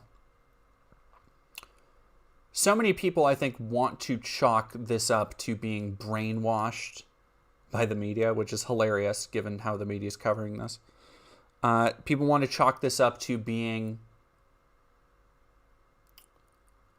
mentally ill, when I think the reality is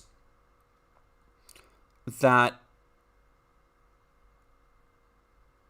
so few people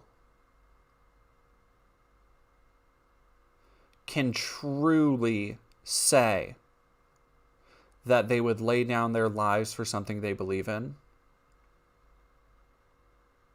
And I think when they are met with somebody who delivers on those principles, it's incredibly scary for them.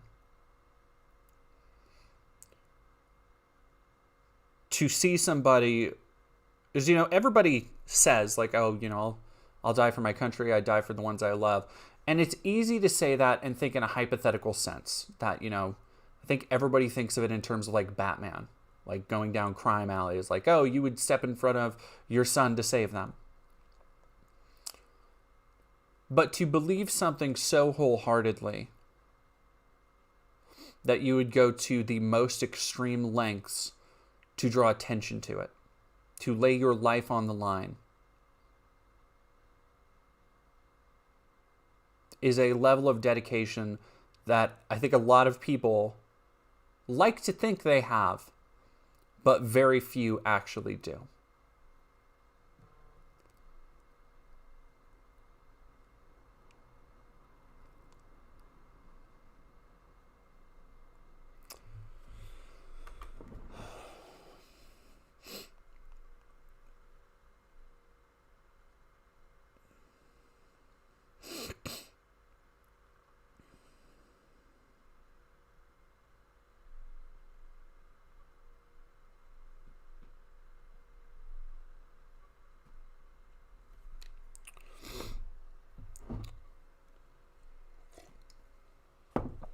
So I want to give the most massive content warning possible.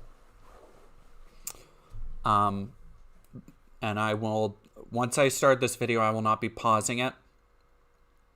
I am going to let Aaron's words speak for themselves along with his actions.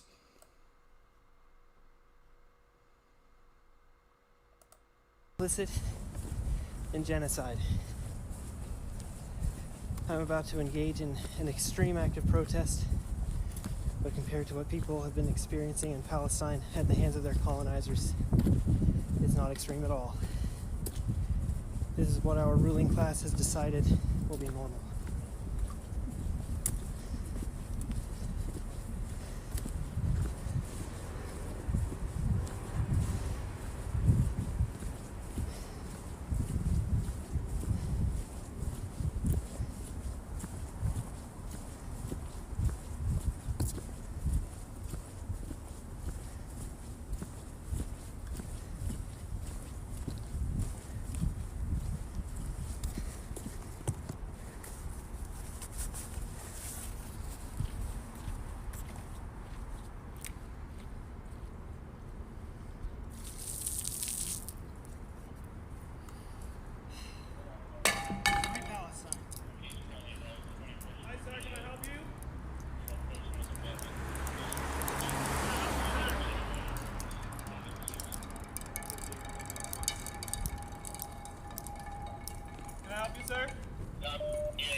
Call the board!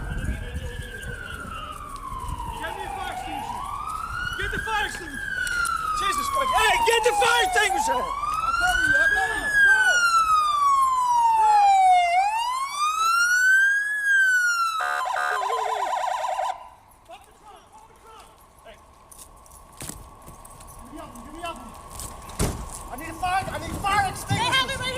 He said he has it. Another one, another one. Hey, I don't need guns, I need fire extinguishers. Put him out, sorry. Go. Come on. Keep on. Hey, I'm going on the board. 50 Echo. What is this? I need fireboard. Hold on. What is this? Who is this?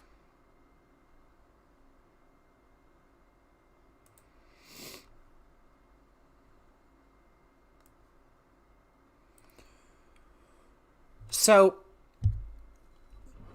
as you may have noted, the police responded to a man on fire and an act of protest against an ongoing genocide that has claimed over 30,000 civilians by pointing a gun at him and telling him to get on the ground.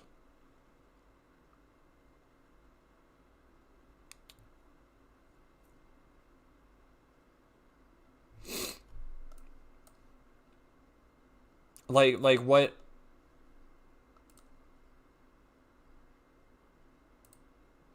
What do you even fucking say to that, you know? Like...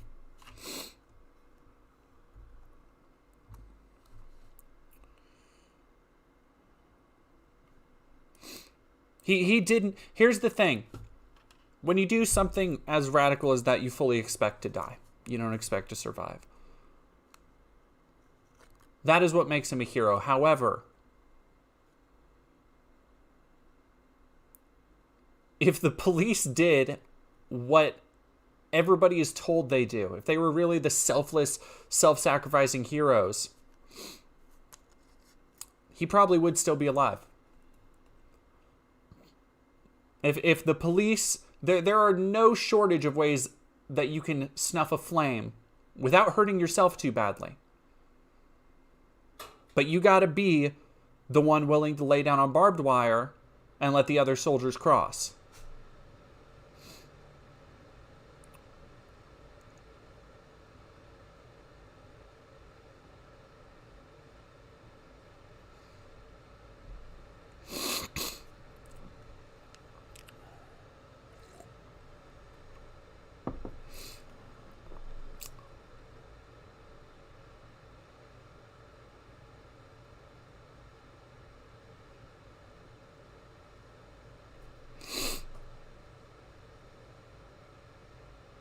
And here we have somebody saying pretty much 100% the fault of the psychotic pro-Hamas mob that has convinced him of the faux genocide narrative.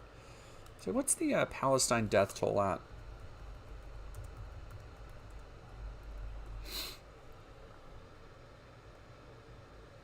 Six hours ago, Palestinian death toll rises to 29,782.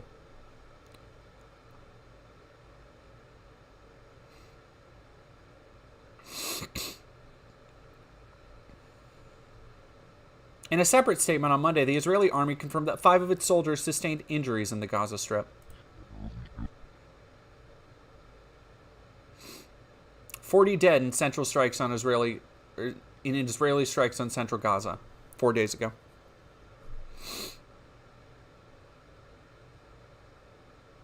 Death rate in Gaza higher than any other major 21st century conflict.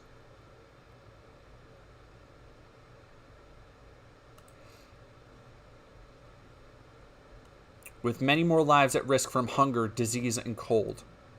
Because now millions have been funneled into Rafah and other areas, displaced from their homes, living in squalor and conditions ripe for disease to fester and grow and spread.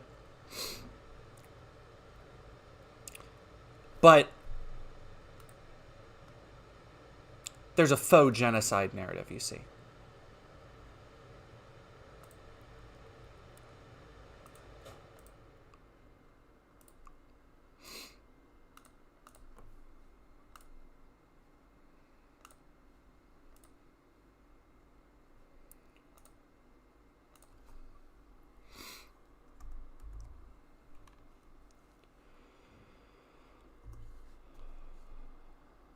Poisonous green strawberry. He was standing still, alone, isolated from others. The only person he was harming was himself. We are devastated in Akron, Ohio, with the rest of the world. Grassroots org Serve the People Akron made a public post on Instagram about Aaron Bushnell, who recently moved to Northeast Ohio, serving in Akron at Grace Park.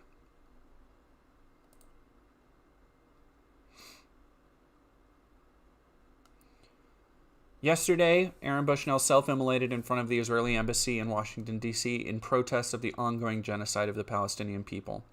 Aaron was a valued member of our organization and the community who immediately jumped in to help the unhoused in any project that came up. He was dependable and persistent with the mutual aid work he did in a city that was still new to him. We will be forever grateful for the effort he put in to make Akron a better place. We are all still devastated to learn of his passing, but we do not want his actions to go in vain. Please continue your education, advocacy, and support for the Palestinian people.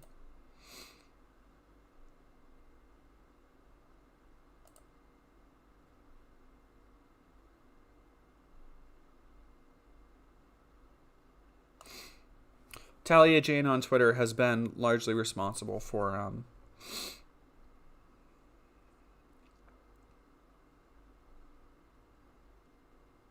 a lot of the great stuff around this. Here is a Cleveland Vigil.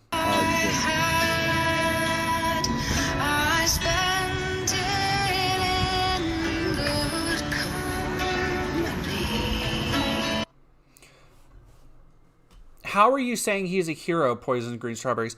Let me ask you, I want you to contemplate something. Is there anything in your life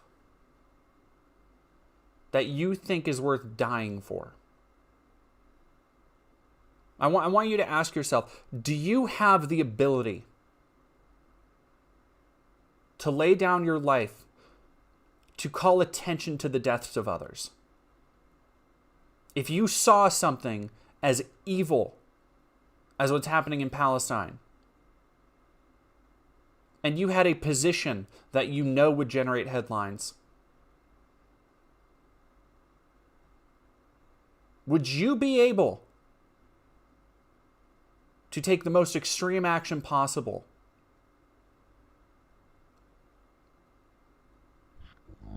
and put everything you believe in into it?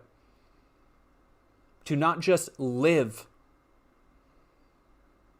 by your values, but die by them. That is something that I don't think a lot of people are able to do.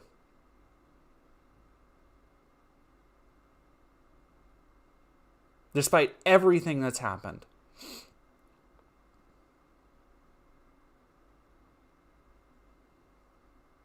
I think so many people still want to talk the talk but can't walk the walk.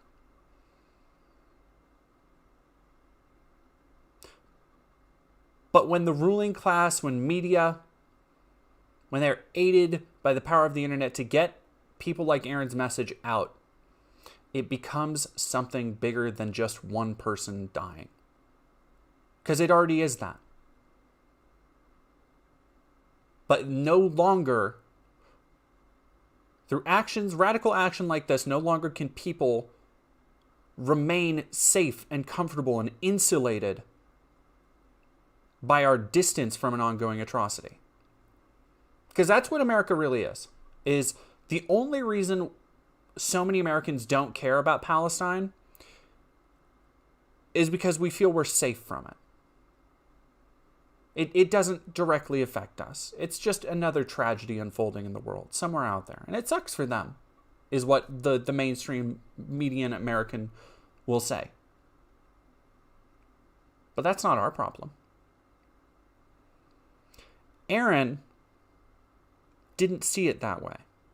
He saw it correctly, that a crime against humanity like that is all of our problem.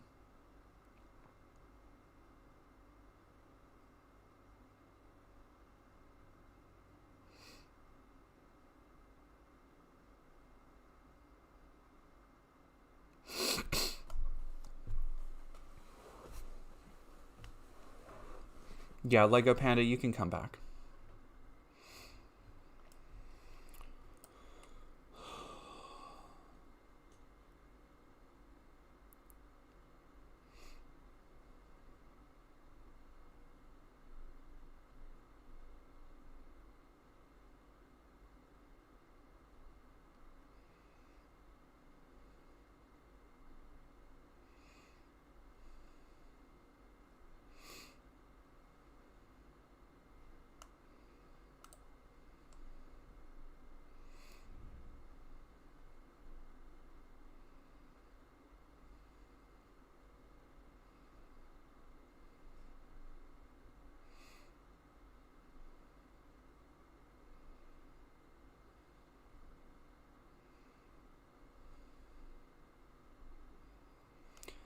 Here we go. Acknowledging and empathizing with Aaron Bushnell's desperation is not, quote, putting suicide on a pedestal. His protest is not a representation of our deteriorating mental health system. Some of you will do mental gymnastics your whole life to avoid feeling uncomfortable.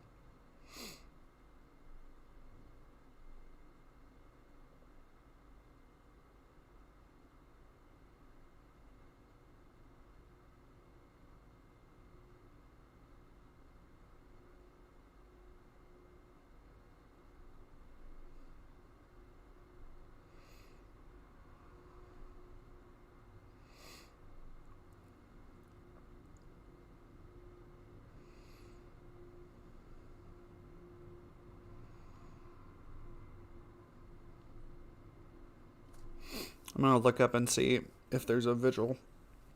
I was unfortunately on Friday, I wasn't able to make the one that was in Spokane where I live because I was listening to, who was I listening to speak when? I was probably listening to Mark Levin or Michael Knowles speak instead of attending a local vigil for Nex. And if Aaron has a vigil, I would like to show up.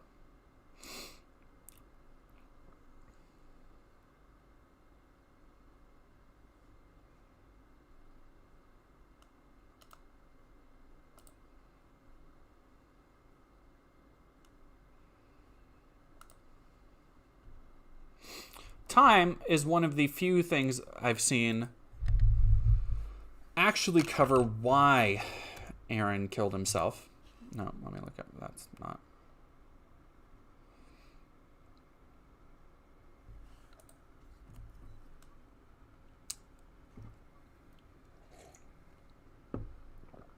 Bushnell.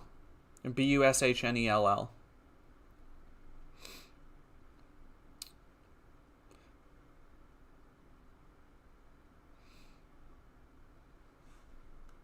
At least when the stories were first breaking, I think a lot of people didn't post why. Here we go. 4 major news outlets have almost the exact same headline for the self-immolation of 25-year-old Aaron Bushnell. Not one of them mentions the word Gaza or genocide, or the word Palestine, his last word spoken.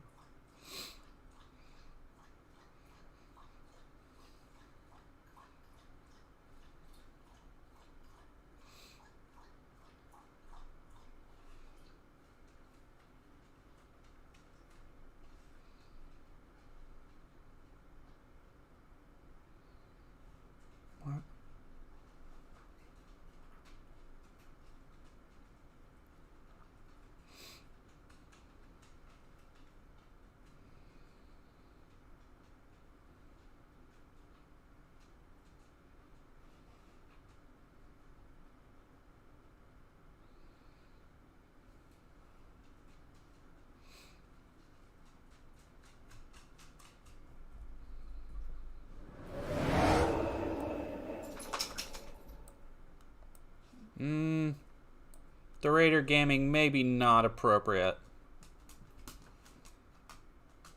I appreciate the sticker though, but maybe.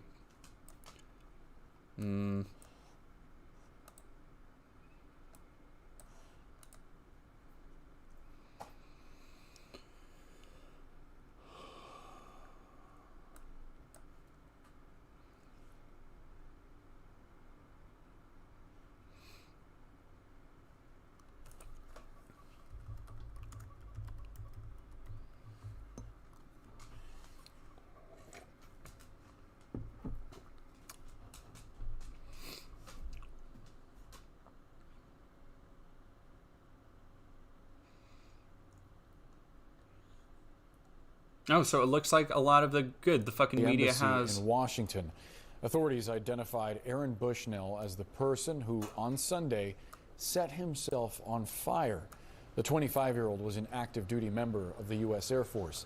CNN's Gabe Cohen joins us now with the details. And Gabe, this is something that he did in protest.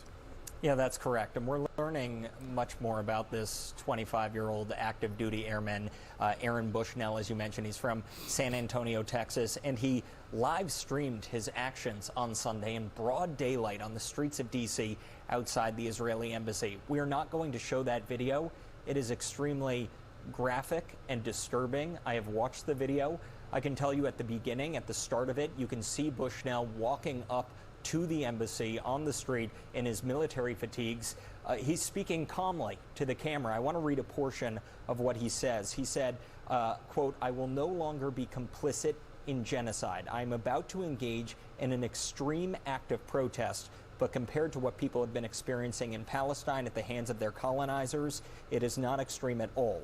This is what our ruling class has decided will be normal." He then goes on to pour some sort of accelerant, it looks like, on his head out of a water bottle he was carrying, and then he lights himself on fire, Boris. And as the flames engulf him, you can hear him yelling, free Palestine, again and again, until finally he collapses. And that is when officers, you can see them race in, one of them with a fire extinguisher in their hands, trying to put out the flames.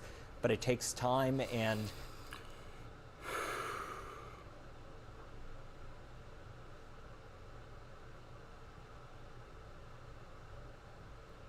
final post of Aaron Bushnell. Many of us like to ask ourselves, what would I do if I was alive during slavery or the Jim Crow South or apartheid? What would I do if my country was committing genocide? The answer is you're doing it right now.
If Aaron Bushnell had destroyed his life fighting a war on behalf of the empire, he'd be unquestionably celebrated as a hero. Instead, he destroyed his life exposing the moral rot at the heart of empire and our complicity in its cruelties. This is why his memory will be attacked. I could not have put it more succinctly myself.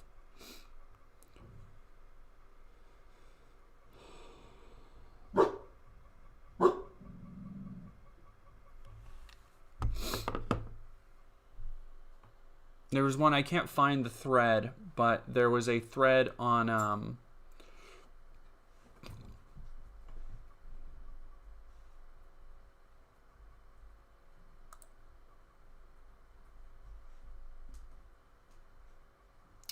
things he had posted in anarchist discords, which made it very clear that he was of complete sound mind and cognizance, and was merely following through on a plan. But I do not have it.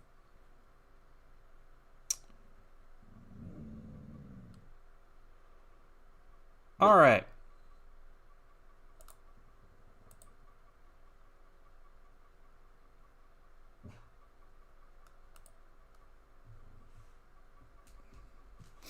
Yeah, the queer newt. Everything I've heard about Aaron Bushnell sounds like absolute king shit. Like, it sounds like quite literally a selfless human being. Somebody who put out the best in the world. Somebody who did everything he could to help others. Like who we saw earlier about somebody from a local community aid organization talking about how as soon as he moved to Akron, he put all of himself into helping mutual aid and outreach. Like, This is somebody who, even in life, did more tangible good and put his life towards helping more people than most people even give thought to. And he died doing that exact same thing.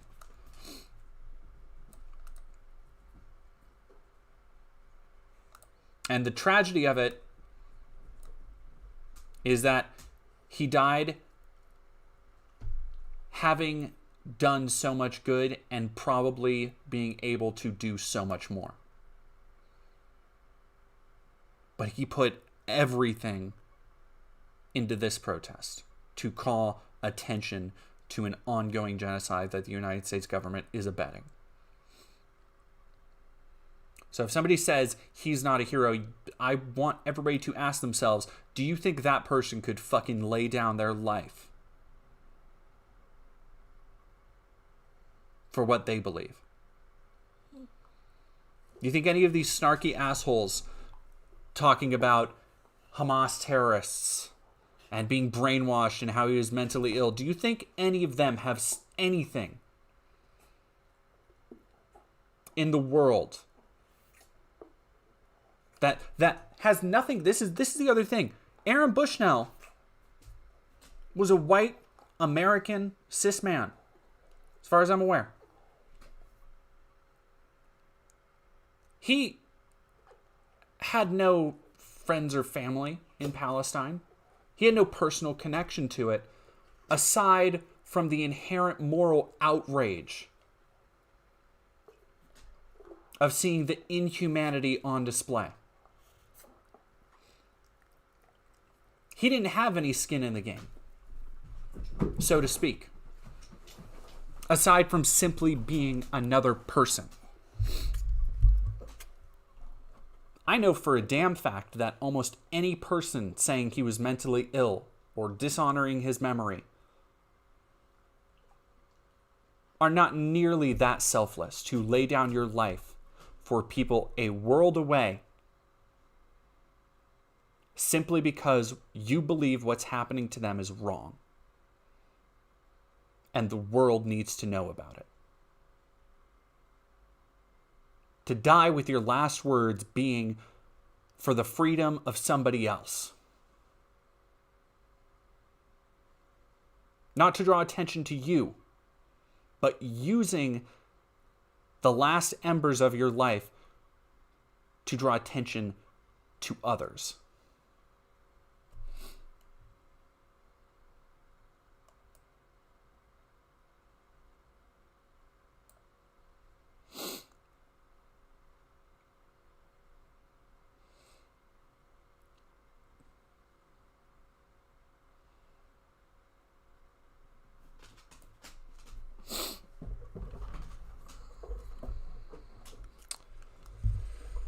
I'll look something up really quick.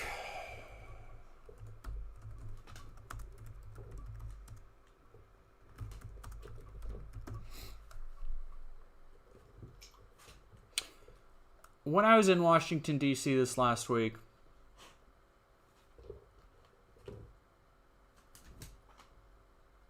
I went and looked at all the memorials because I had never been to D.C. And this quote from the World War I memorial. Dog, can you seriously not do this right now?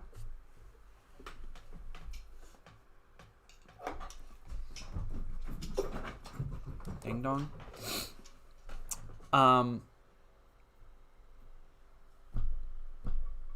This quote is stuck with me because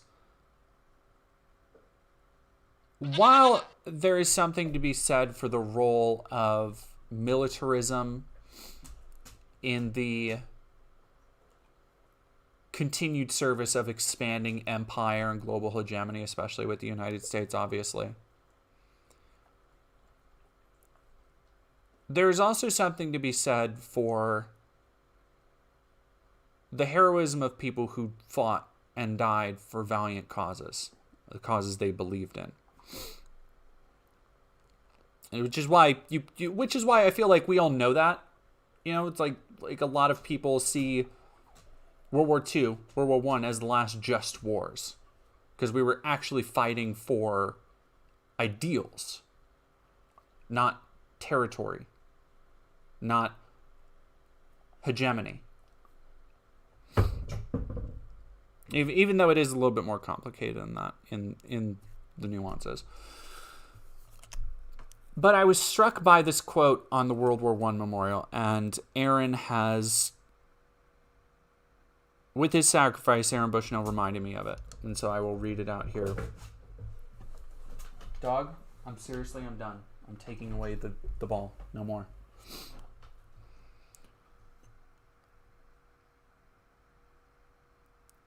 This is emblazoned on the World War I memorial in Washington, D.C.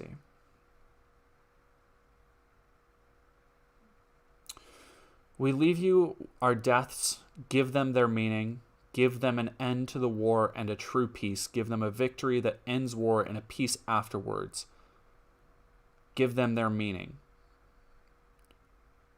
We were young, they say, we have died, remember us.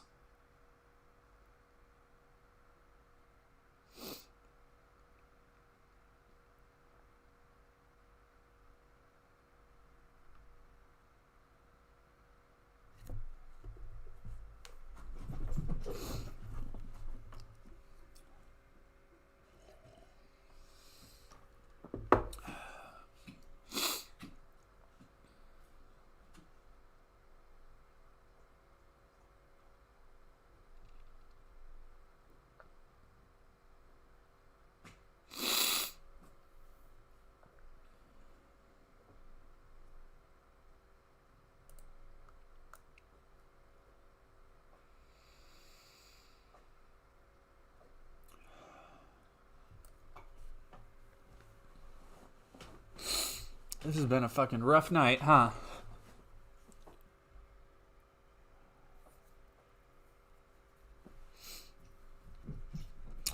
Well, let's end on a... I'm not going to say it's a good note. Because I cannot stand this wench.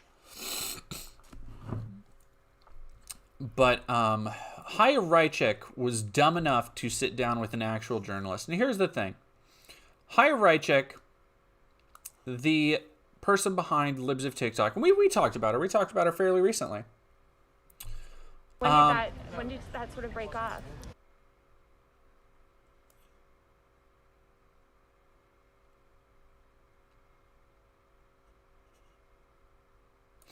Yeah, we talked about her fairly recently. Her history as a grifter, obviously looking for a big break.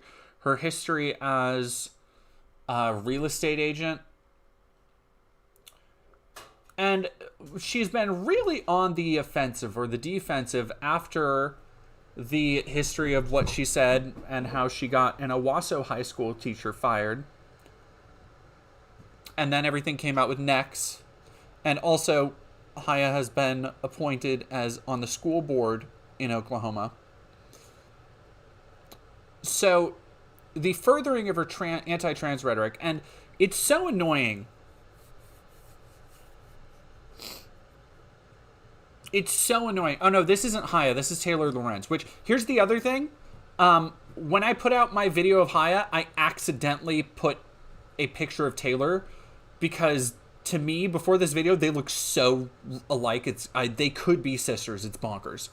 Chaya has a longer face, but it's a whole thing. Anyway, what was I saying? Taylor Lorenz. I don't remember. My brain is fried.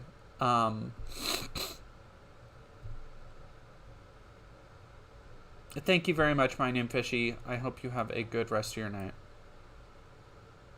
And yeah, as we'll see here, the reason, so Chaya Raichik and her fans like to say, oh well, she's just exposing people. This is not true. She has lied openly. We just talked about it in a recent stream highlights I did.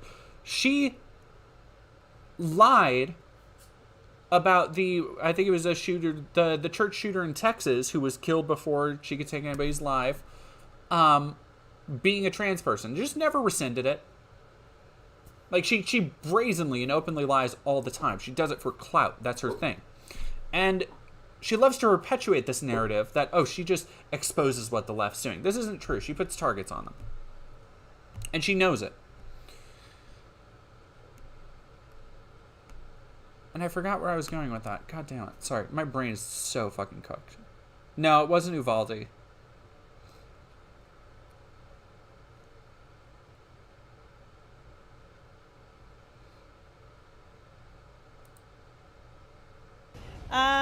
Recently. So how many staffers? Tell me a little bit more about your organization. We are a small team, just a couple people. And it's all distributed? It's what? It's all distributed, as in it's all remote, pretty much? Or do you guys do you have any office space? It's remote, yeah. Got it. So, okay, So now I remember where I was going with that.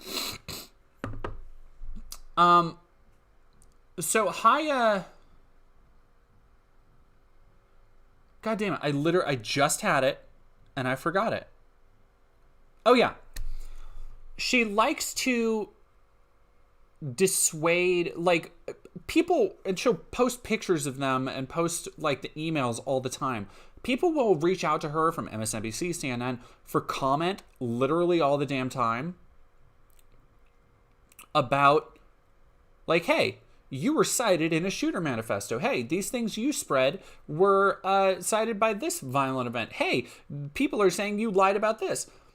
And instead of actually having any amount of spine and fortitude, she will go post it on Twitter and be like, you want me to come on your show, or you just want a statement from me so you can twist my words. It's like, no, you absolute idiot.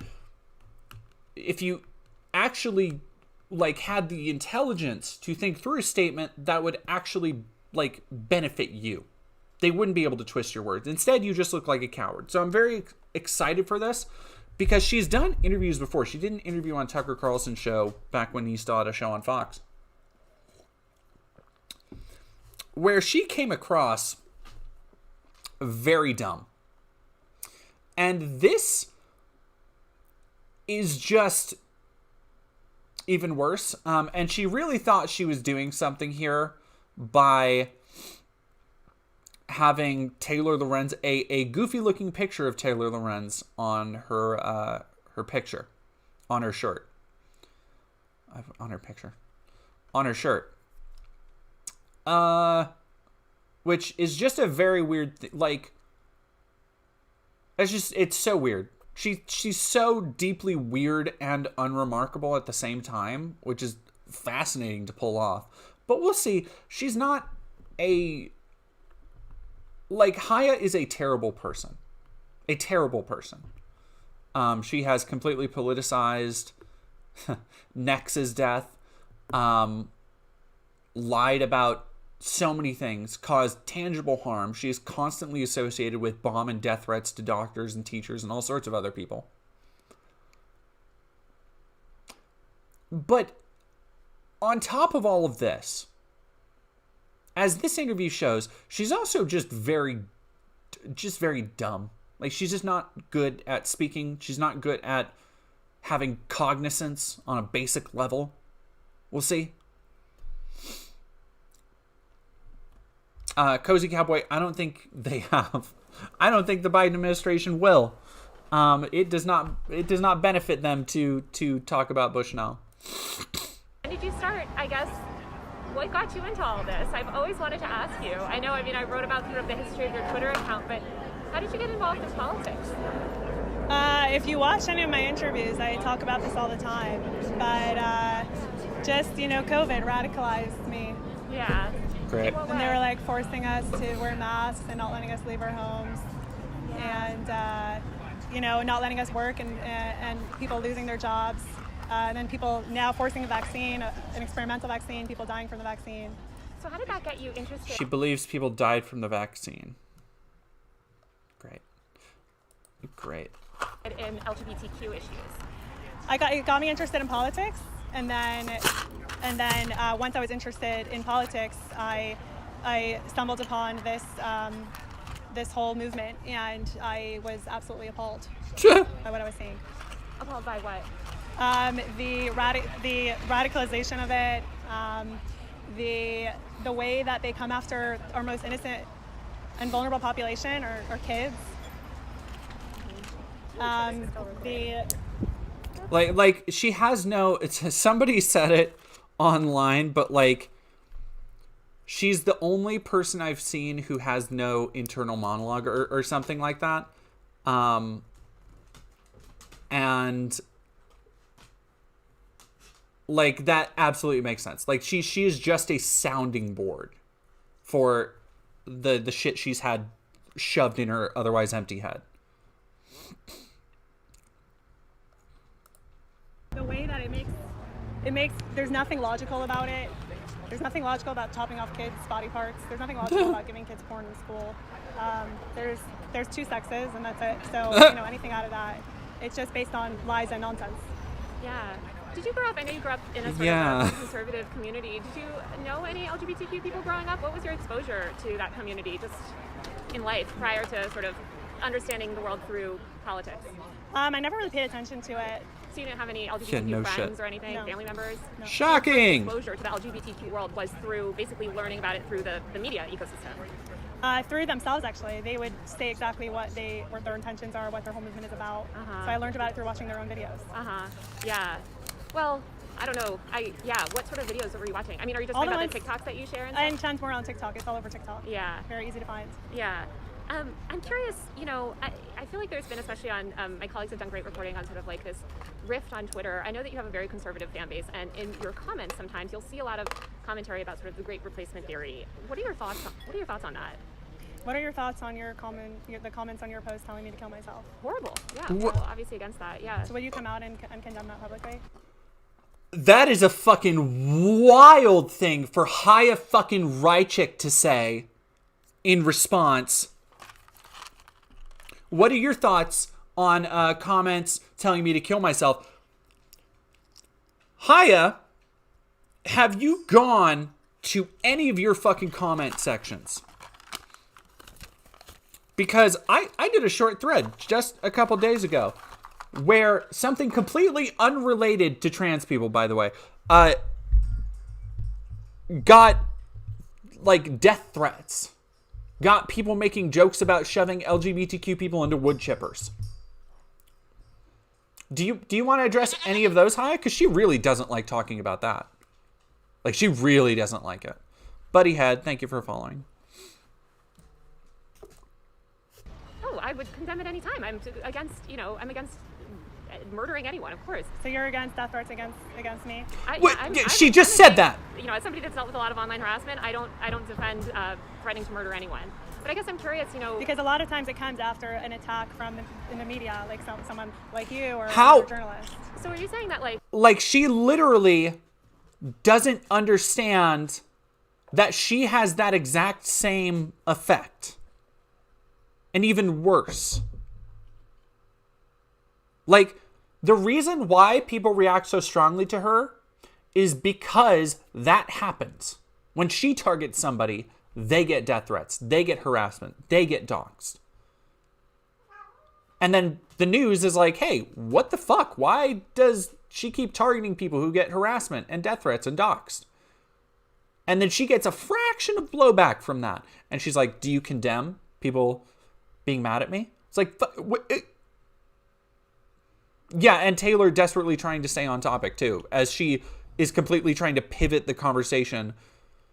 Like, this is like watching a monkey think they're a masterful debater. If somebody posts something and then attacks follow, that person should answer for those attacks? No, that's not what I'm saying. Oh, okay. I'm saying that people like you tell me that all the time, so I'm just asking if you think the same thing. Yeah, I don't Do you not then? think I have said that here, but I think it's... No, Yenzo, here's the thing. I don't think she's playing dumb. Like, I think she legitimately thinks these things. Like, I think she thinks she is being clever. Like, what other people would call playing dumb, I think she thinks she is being, like, a masterful manipulator. Like, she's going to turn it around and get her. I think it's kind of interesting, I guess, in the conservative movement, there's this ideology around sort of white nationalism, which is obviously kind of a trying to get back on fucking. That's generally been pretty critical of Jewish communities. And I'm wondering, as a Jewish woman, how do you feel about sort of aligning yourself with those people and accounts? You know, you see this sort of rhetoric in your replies, and I only bring it up. I'm not saying that you necessarily endorse that rhetoric. I would imagine that you don't. But how do you kind of think about those nuances when you're thinking about kind of the audience that you're building? Some of your audience says we should chop off kids' body parts. What do you think about that? I don't know what you're talking about. Like a girl says she wants to be a boy, so she chops off her breasts. Unbelievable. Like, how do you respond to Nazis in your replies spreading white replacement fears? Well, let me ask you, what do you think of people who agree with this thing that doesn't happen? Because every major medical association chilled from allies and trans people. Because it is the dumbest thing that conservatives have been allowed to just run with and treat as if it's a fact. And on its face, the correct way to counter that is not to go, oh, well, actually, like this. It's not to go, well, actually, puberty blockers do this and this different kind of care for this, and this. You need to just flatly state when somebody like Chaya Raichik says, why do you think a 10-year-old can get breast augmentation? You need to look them dead in the face and say, that's not happening. That is a lie. Stop it. I believe in personal liberty and bodily autonomy personally. So kids should be able to cut off their breasts if they think that they're boys. I mean, I believe in gender ideology. I guess I personally, my feeling is that I believe in personal liberty. I grew up in a town where a lot of people, for their middle school graduation, women got nose jobs. I knew somebody that got a boob job at age 14. And I guess I struggle to kind of understand the criticism when there's certainly no criticism of that sort of thing, right? But then there's criticism of this other sort of gender-affirming, stuff. So you're comparing a boy being allowed to chop off his penis to a teenage girl getting a nose job? Well, just to be extra clear, I don't believe that 13-year-olds are able to make those sort of medical decisions. Minors are, yeah. They are not. Chaya, they're not. You fucking know that. Well, I don't know if she knows that. Actually, she might not be smart enough to, just look into it. Oh, really? And where? Children's National Hospital in D.C. gives 16-year-olds hysterectomies. Oh, 16-year-olds. They gave me that. They told me that directly. They said 16. Yeah. That was a great reaction from Taylor. Okay, Chaya, where are 13-year-olds getting their penises cut off? At this children's hospital in D.C., a 16-year-old got a hysterectomy. A 16-year-old got one 16-year-old. So, and that's how they snowball it. Girls and younger, that's what they said. So hysterectomies, there are definitely minors. I know for sure as young as 12 who are getting double mastectomies. And by the way, that stat is not correct. If I remember correctly, I know what paper she's talking about, or the expose of the Children's Hospital. And it was actually referring to other gender-affirming procedures when it said ages 16 and younger, was referring to various other things like puberty blockers and light HRT. Mostly puberty blockers. That is the most recommended and followed treatment for underage, for minors. Yeah, we already went through Nex and Aaron Bushnell. They definitely allow vaginoplasties for minors and phalloplasties. I'm not aware of a specific case of a minor, but they allow 18-year-olds. Yeah, which 18-year-olds, you're an adult. But let's just get back to the Great Replacement stuff, because I'm curious, what are your thoughts on that whole ideology? I mean, how many? There were times that there were some months over the past 3 years that there were more illegals coming into our border than children being born in the U.S. Does that not look like they're trying to replace us? I guess sort of imagine America as a... Does that not sound like they're trying to replace us? Do what? Hey, stop it.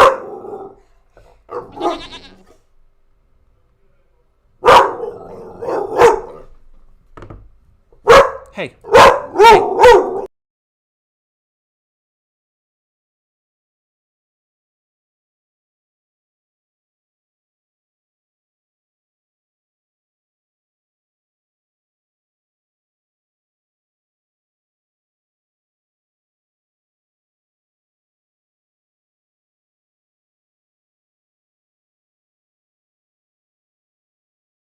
Dog heard, I guess those kids who were running up the stairs came back in, so dog is not happy about it. Population. A melting pot. Isn't that sort of what America was founded No, on? but they're actually bringing in more people than are actually being born. So I guess it sounds like you sort of do ascribe to this theory of the Great Replacement. How does that make I just you look at feel? the facts and the numbers. Well, so, I mean, just let's give a corollary, right? A lot of Jewish people fled, Europe, came over here also as immigrants. And there's a lot of criticism towards Jewish people in those movements, in those far-right movements. So I'm just wondering, as a Jewish woman, sort of how you feel about that and your role in cultivating this fan base that might think of you as a minority or an outsider. Not all cultures are equal.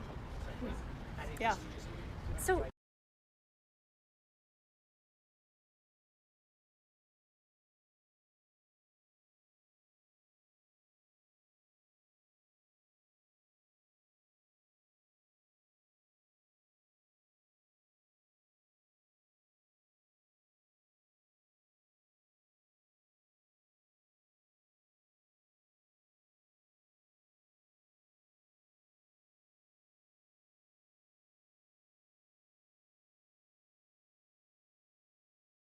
Sorry. Okay. The optics of this are so ridiculous. For Taylor to be going, hey, why do you pal around with Nazis so much? And her to go, well, as a Jewish woman, not all cultures are equal. Some races are superior to others. Is like fucking, like, what? Like, are you... I know you have a lot of concerns about educational materials and books, library books and things, especially... They're importing people who want to destroy America.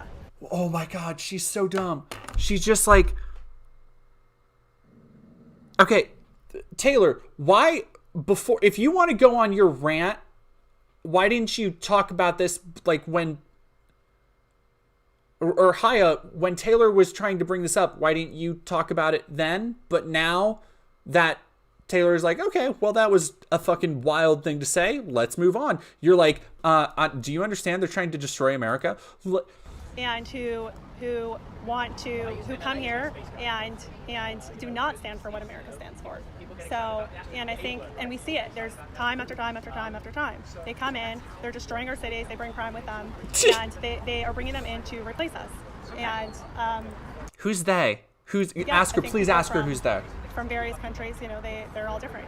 So, just back to the sort of education stuff, I know that you're interested in removing a bunch of books from libraries that you consider inappropriate. I was just wondering, out of all the books that you've sort of tried to get removed, how many have you read? I've read a couple of them. Which ones? Genderqueer. I've read This Book is Gay. No, you fucking haven't. If you actually read Genderqueer, you would know the thing that Taylor, not Taylor, God, sorry. I get them mixed up even though I'm looking at them.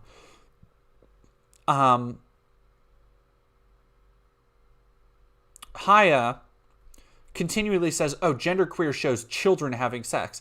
It does not. The characters depicted in the blowjob scene that everybody likes to freak out about are fucking adults, and you would know that if you read the book. I've read Flamer. I've read, what were some of the other ones? My Shadow is Pink. It's only your fucking job. It's only literally the thing you do and get paid a shit ton of money by, or a shit ton of money for by people like Seth Dillon to spread and peddle this propaganda, and you can't even name the stuff? It Feels Good to Be Yourself.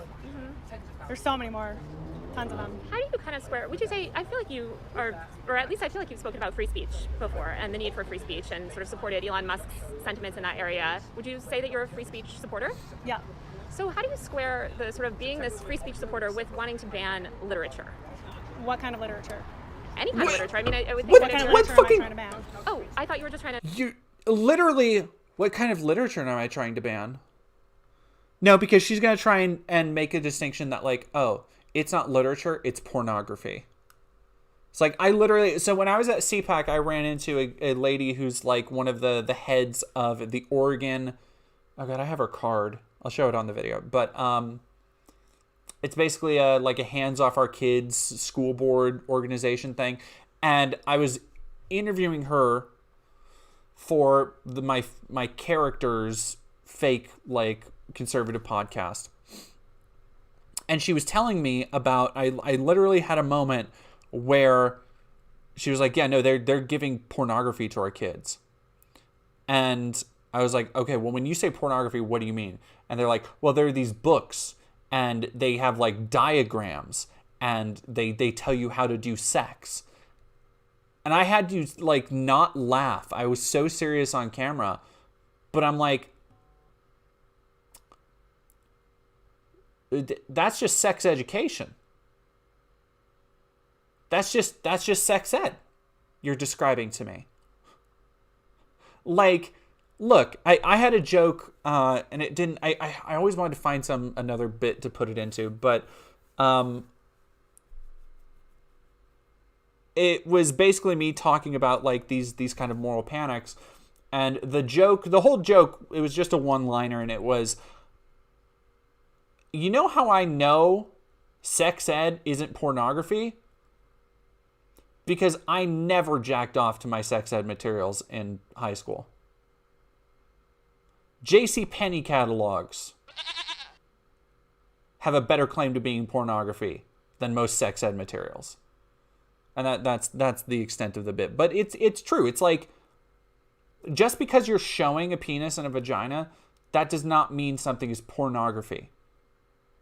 Like it comes from this place of literally trying to stop kids from learning more about themselves and more about their bodies. And like, especially in things like This Book is Gay, those are meant to be manuals, and they are written by not elder, but like older queer people who wish they had those safe outlets, wish they had those guidebooks. And so they wrote them for younger queer people who are coming into their sexuality in ways that they might not understand, that regular cis heteronormative sex ed might not be prepared to tell them about. And it's giving them a safe outlet so that they don't have to resort to finding out in ways that might be unsafe, ways that might give them STDs, ways that might end up with dating violence. Like, they just want to prevent that. They want to prevent queer people from being safe in any context at any age. Say you've made an effort to get books removed from schools. What kind of books? Books dealing with LGBTQ people and sexual education. That's not what I said. Oh, so you're not trying to get any books banned from school? That's not what I said either. Okay, why don't you explain to me how you're thinking about this? You just accused me of wanting to ban books. What kind of books am I trying to ban? You tell me. I'm not trying to ban anything. But you're not trying to ban any books? Who said I'm trying to ban books? Are you trying to remove books from libraries? From public school libraries. Okay. So how do you square your sort of notion of free speech and free expression and allowing all of that stuff with wanting literature removed and wanting access to information removed? What kind of literature? You tell me. Porn. Gay porn. Uh-huh. Yeah. And what do you consider gay porn in these books? So you want to see it? Are you talking about the stuff that you've tweeted, basically? You consider yeah, it like there's pictures of like blowjobs and like how to have gay sex with like naked people and people masturbating and stuff, yeah. Again, they showed us this shit, not the gay stuff, but they showed us like masturbation stuff in high school sex ed. Like I was a sophomore in high school. That wasn't the only thing. They showed us the scary STD pictures that are still burned into my brain. Did you? Pictures of it. Oh, totally. And yeah. I went to public school, and we had a sex ed class in public school where we were shown, information about sexual health and, sex and masturbation and things like that. I'm curious about your own education. I mean, was that something did you ever go to a sex ed class, or is this all sort of new to you, where you're sort of learning about how this works in public schools? I don't live under a rock. So you did have sex ed classes when you were growing up? We had some kind of education, yeah. So you do think it's important for children to have education? What does that mean? Sex education. Not the way they're doing it in public schools. How are they doing it? They're giving kids porn and telling third graders that they should masturbate. They're giving middle school children guides to gay sex and anal sex. So I will say that there is something to be said for when books get into the wrong library. And this is more often than not the issue that conservatives, if they were actually principled and actually wanted to defend and care for children, this is the thing they would take issue with, not the fact that they're just gay. But they aren't. They just hate gay people. But there is something to be said for books that are obviously made for older teens. Books like This Is Gay, Genderqueer, that talk about things in a very emotionally explicit way, that are very honest. And sometimes that gets a little like gross and messy, and that's fine. Because you're meant to be talking towards a more emotionally and physically and mentally mature audience. Those books are not appropriate. Like a book aimed at a older high schooler it's not appropriate for an elementary schooler. I don't think anybody would disagree that same book is also, it's not appropriate for middle schoolers, especially when you're talking about things like sexuality. An Angry Goose, Genderqueer, written by Maya Kobabe, was intended by the author for older high schoolers. Yeah. Like, not only was it intended for the author, it has only ever been labeled for sale by the publisher as aimed at older teens. However, and here's what happens, it is an award winner. And there are, like in public schools and stuff, they want to have a wide variety of options, a wide variety of opinions, and things that win awards. They know, okay, well, this is going to be a good book. So, yeah, maybe that book has made its way into middle school libraries. That should be more on the librarians, whoever's ordering the books, not trying to actually ban the book. So she has like half of a point here, but she goes about it, much like all the other conservatives, in the entirely wrong way. Sex toys. How would you describe the type of sex education that you'd like to see in schools? At this point, I want all sex education actually removed from schools because I don't trust the schools to do it. Okay. After what we've seen, I don't trust them. It comes out. Like, I don't trust the schools to do it, so I want all sex education banned. Are you like? Okay, so then you don't actually want to keep kids safe. Like, unbelievable.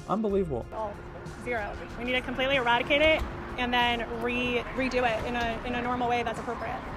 So I saw you said that you got banned from Stripe today. How much money did you have tied up in that platform? I'm not going to get into that. Mm-hmm. They already restored me. Oh, okay. Yeah. So you're back. Yeah. I noticed, I think it was around last summer, you deleted a lot of your tweets and you kind of stopped posting. This is when Seth Dillon kind of tweeted, asking if you fell off or, saying that you weren't posting as you used to. What happened during that time and did you think about quitting? I have no idea. And no, I never thought about quitting. Mm-hmm. Why'd you delete all your old posts? It was just a one-time editorial decision. I stand by all my posts.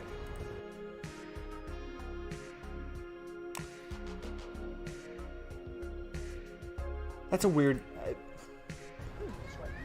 She just acts so weird. I guess, speaking of deleting posts, you still have a post up accusing the Uvalde shooter of being trans. Obviously, that's been debunked. Oh, yeah. Okay, I do want to hear this. I'll be right back. Go, please, stop. Are we good? Are we good? Stop doing a heck and bork? Yeah. Stop doing a heck and bork? Oh. Yeah, there's a community note on it. So why not remove that post if you're so comfortable with removing posts? Because there's a community note. I think it's clear. It's obviously it was unintentional. There was a watermark on it. It was from an account that was going around. And so she's okay with keeping up a post that's a lie because there's a community note. Unfucking believable. I'm glad there's a community note so people know that. Do you believe if, say, a journalist posts something factually incorrect or wrong, especially about? And here's the thing. I had a bunch of people tell me that she has more journalistic integrity than other people. I don't listen to this shit. About someone else, if somebody was to say something factually wrong about you, do you believe they should remove that, or do you think they should be able to keep that content up? Twitter is free speech. You know, people lie about me all the time on there, and you lie about other people all the if you want, it has to go both ways. So you believe that people should be allowed to keep up wrong information about you and have no recourse, be able to keep that up? Free speech is free speech. Okay, so I'm kind of curious how you square that with the letter that you sent this morning to V Sphere, claiming that, you know, you were going to try to sue her for slander. You know, if free speech is free speech, then why are you threatening your critics with lawsuits? Well, defamation is different. So would you call misidentifying a shooter's sexuality defamation? No, I wouldn't. Like I said, there's already a... God, she's so stupid. Hey, people say mean things about me. That's defamation. They say I'm associated with murders and bomb threats. That's defamation. It's not defamation when I lie about who somebody is, pin it on the wrong person, make their life a living hell. It's not defamation when I target people and specifically lie about what they say and never take it down or correct it. Community note on it, so I'm glad that people now. And you admit that it's wrong, right? Was the Uvalde yeah, shooter and trans? I wasn't the creator of that image. Sure, but you can imagine if somebody amplified wrong information. You know, the media, like Washington Post and other places, they lie all the time. They're never held accountable. They never remove it. They lie and lie and lie. So I am not gonna. If you want to hold me to that level, then I get to hold you to that level as well, and all the other media. So I just don't think, you know, we're not. It's they not, actually it's not, do. Like there are intensive amounts of corrections that happen. Like stories get updated as new information becomes available. What the fuck is she even talking about? It's not accurate to compare it because was the Uvalde shooter trans? The Uvalde shooter wasn't trans. Got it. And so I guess knowing that you posted wrong information, you're saying it should stay up and everybody else should be allowed to keep whatever they have up as well. Is that sort of your stance? Am I accurately understanding it? Is there a law against... No, I'm not asking law. I'm lying? just asking your personal sort of opinion. I'm just kind of curious because it seems like you have come after... Is there a law against lying?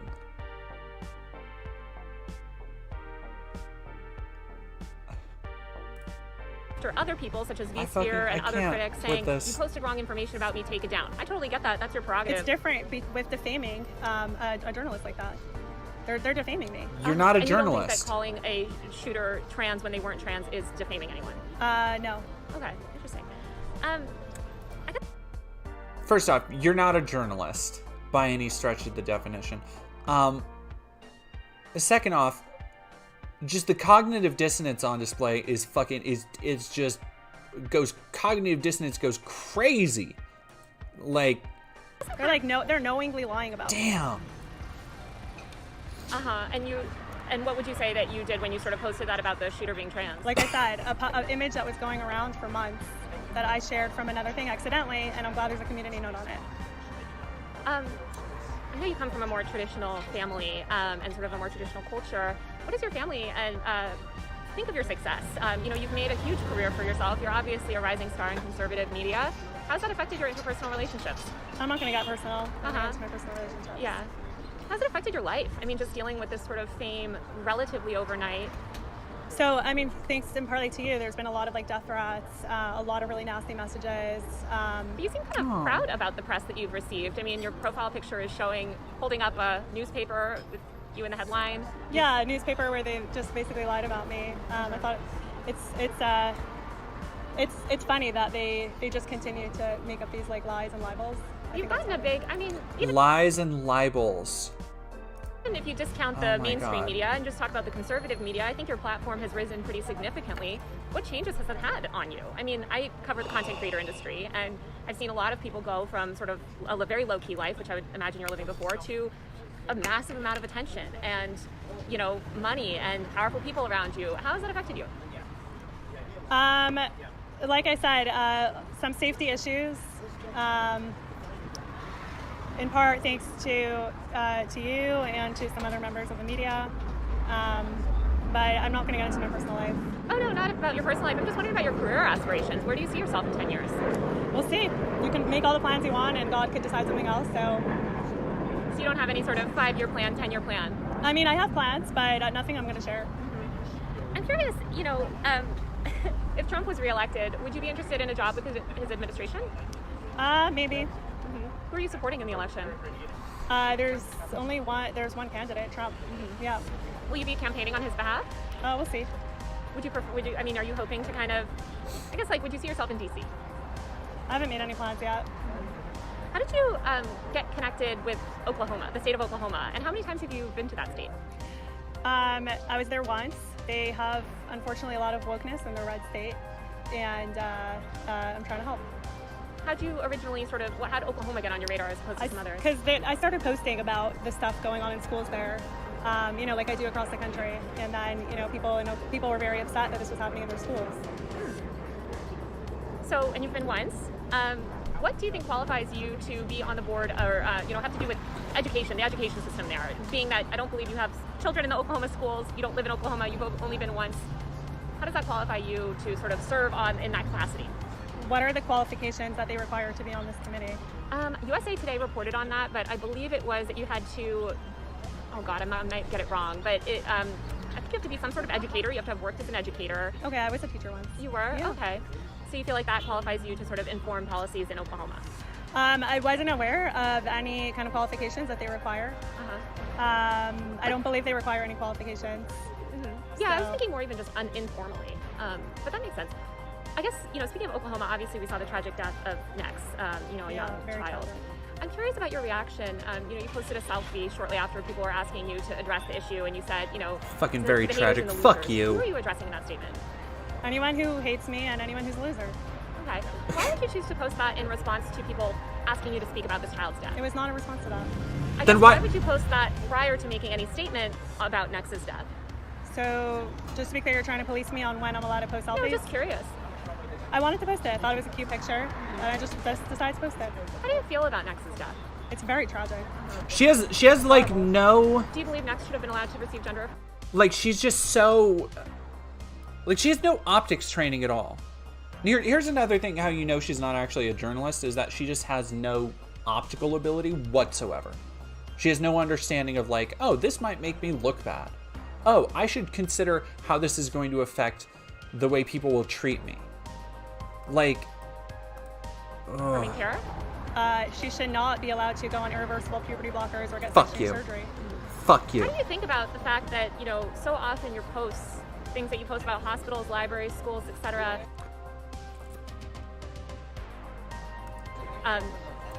after you make these posts about them, they deal with threats. Sometimes bomb threats, sometimes harassment. We don't know who's calling in the threats. And I mean, look, bomb threats are bad. I've said that 1,000 times. People calling bomb threats should be arrested and investigated. You can't call in bomb threats. But I just don't know what does it have to do with. Well, I guess, a recent NBC investigation found at least 33 instances where you posted about a specific person or institution, and that person or institution was immediately bombarded with death threats and violent threats, including bomb threats, other violent threats. That's a pretty significant correlation. How do you, what are your thoughts on that? I don't know if you saw, but I got like tons of death threats this week after the entire media machine came after me. So are they responsible for those?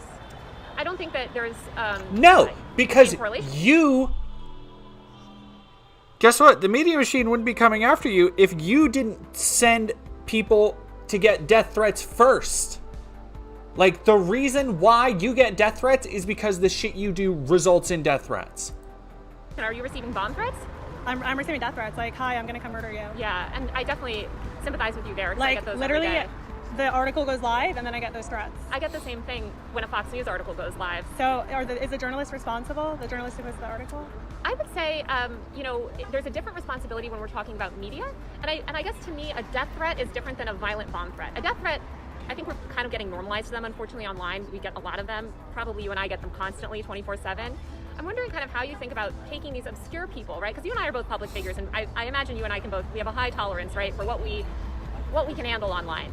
Say you're taking a private citizen, a gay teacher, for instance, in a small town, and you post about that person, and then that person subsequently, who had no media presence prior, receives pretty violent threats. How does that make you feel? We need to answer the question first, though. Is the journalist responsible for actions that have to happen after? So you consider sort of your posts about private citizens incendiary posts, you consider that journalism? I'm an independent journalist. Uh-huh.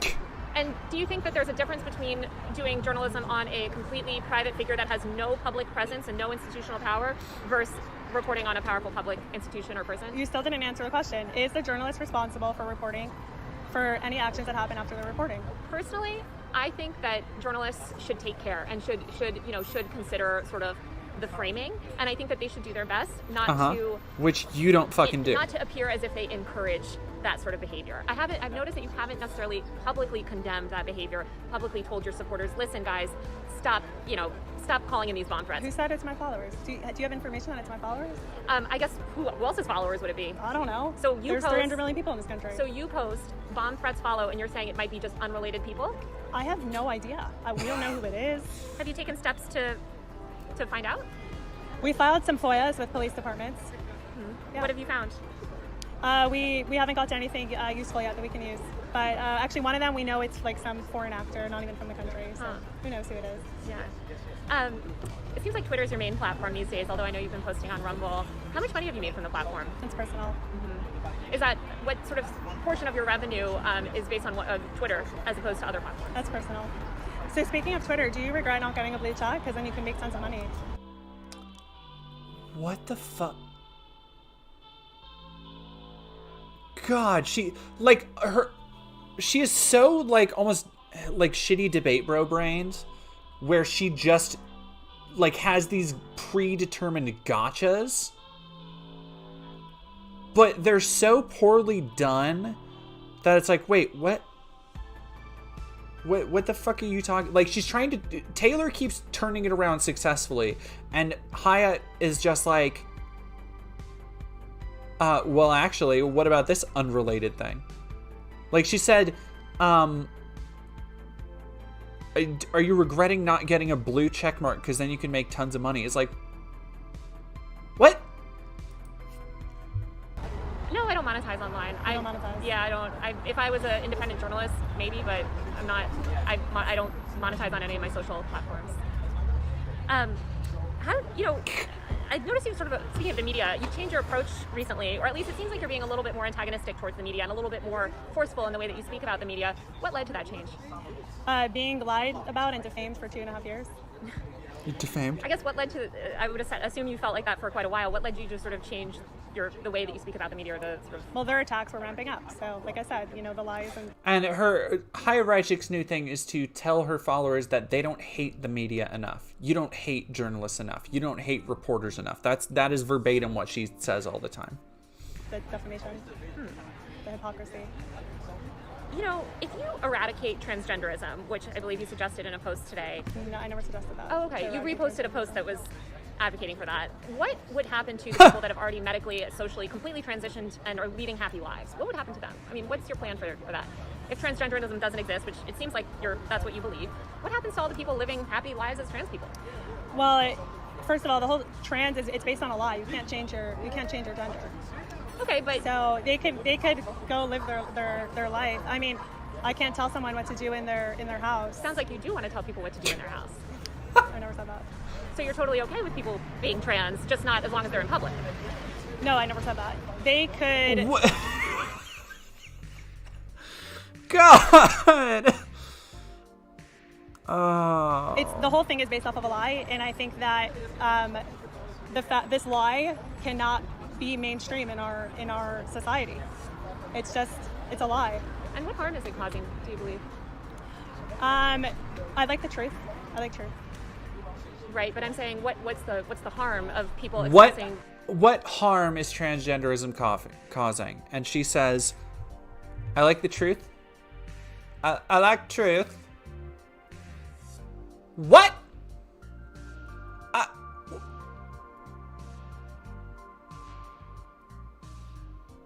Hey, cheese tortellini. No, I never said that. Oh my god. I like lamp. Do you really love the lamp? Or are you just saying that? I love lamp. Good God. Their gender identity differently than you believe it to be. What harm are they causing? Like I said, we are a nation of truth, and I seek the truth. But What the I'm fuck? asking about the harm. What's the harm? You might believe it to be false, but what's The harm is that there's a lie that is very mainstream and is being embedded into every institution. I guess I'm wondering what the material harm is. My name's Aside from Jeff. Maybe something that you disagree with is in your version of the truth is different than their version of the truth. What is the material harm of them living their life as a woman or man or gender that you don't agree? Not anything that's wrong is there a material harm necessarily. So there's no harm. I didn't say that. So can you name a single harm? The way that it's pushed onto kids, first of all. What's pushed onto kids? Gender ideology, transgenderism. But if they're leading happy lives and they just are leading a Well, different... there are studies that show that they're more suicidal after transition. No, that's not true. Yeah, there's a study out of Sweden. That is not true. That is not true. Yeah, you can look up the study. Well, taking... Is that the new one that I think Aaron Reed had a great takedown of because it's so fucking... Like, they basically had to skew the results to get the... Excuse me. Nightmare Taco, on her shirt is a picture of Taylor, the person who's interviewing her. She's wearing it as an attempted own. Into account all of the happy people that have transitioned who are not harming anyone. You can't come up with a single material harm. So if someone says, I'll be happier if I'm blind, should a doctor pull their eyes out? What? I think that's quite different than gender ideology, but people do, I guess... Someone says I'm happier if I chop my dick off, then we should just let them do that. I think, there's a lot of gender affirming care that women... Again, like it's this kind of oversimplification that conservatives love. My partner's here and we're gonna go get some food. So I'm gonna call it on the stream tonight. Let me really quick see if there is a somebody else we can raid.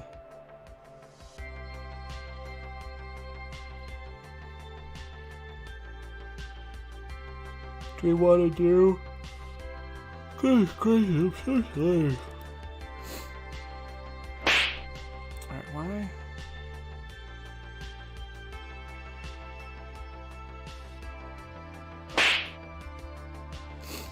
Alright, let's go raid Riverboat Jack's channel because it looks like she's having a subathon.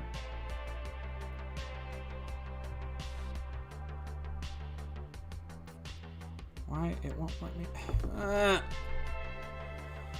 All right, it's not letting me do it.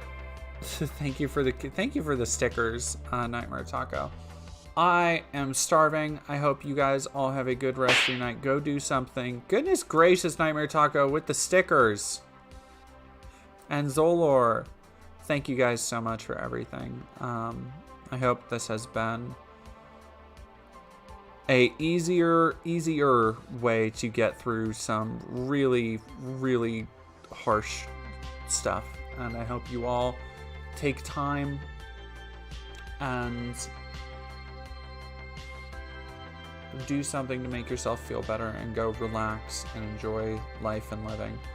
And look forward to the upcoming CPAC videos because they're going to be basically like hour-and-a-half plus documentaries each. Those things are going to be fucking massive. I can't even properly convey. So yeah, look forward to the CPAC videos. Excuse me. And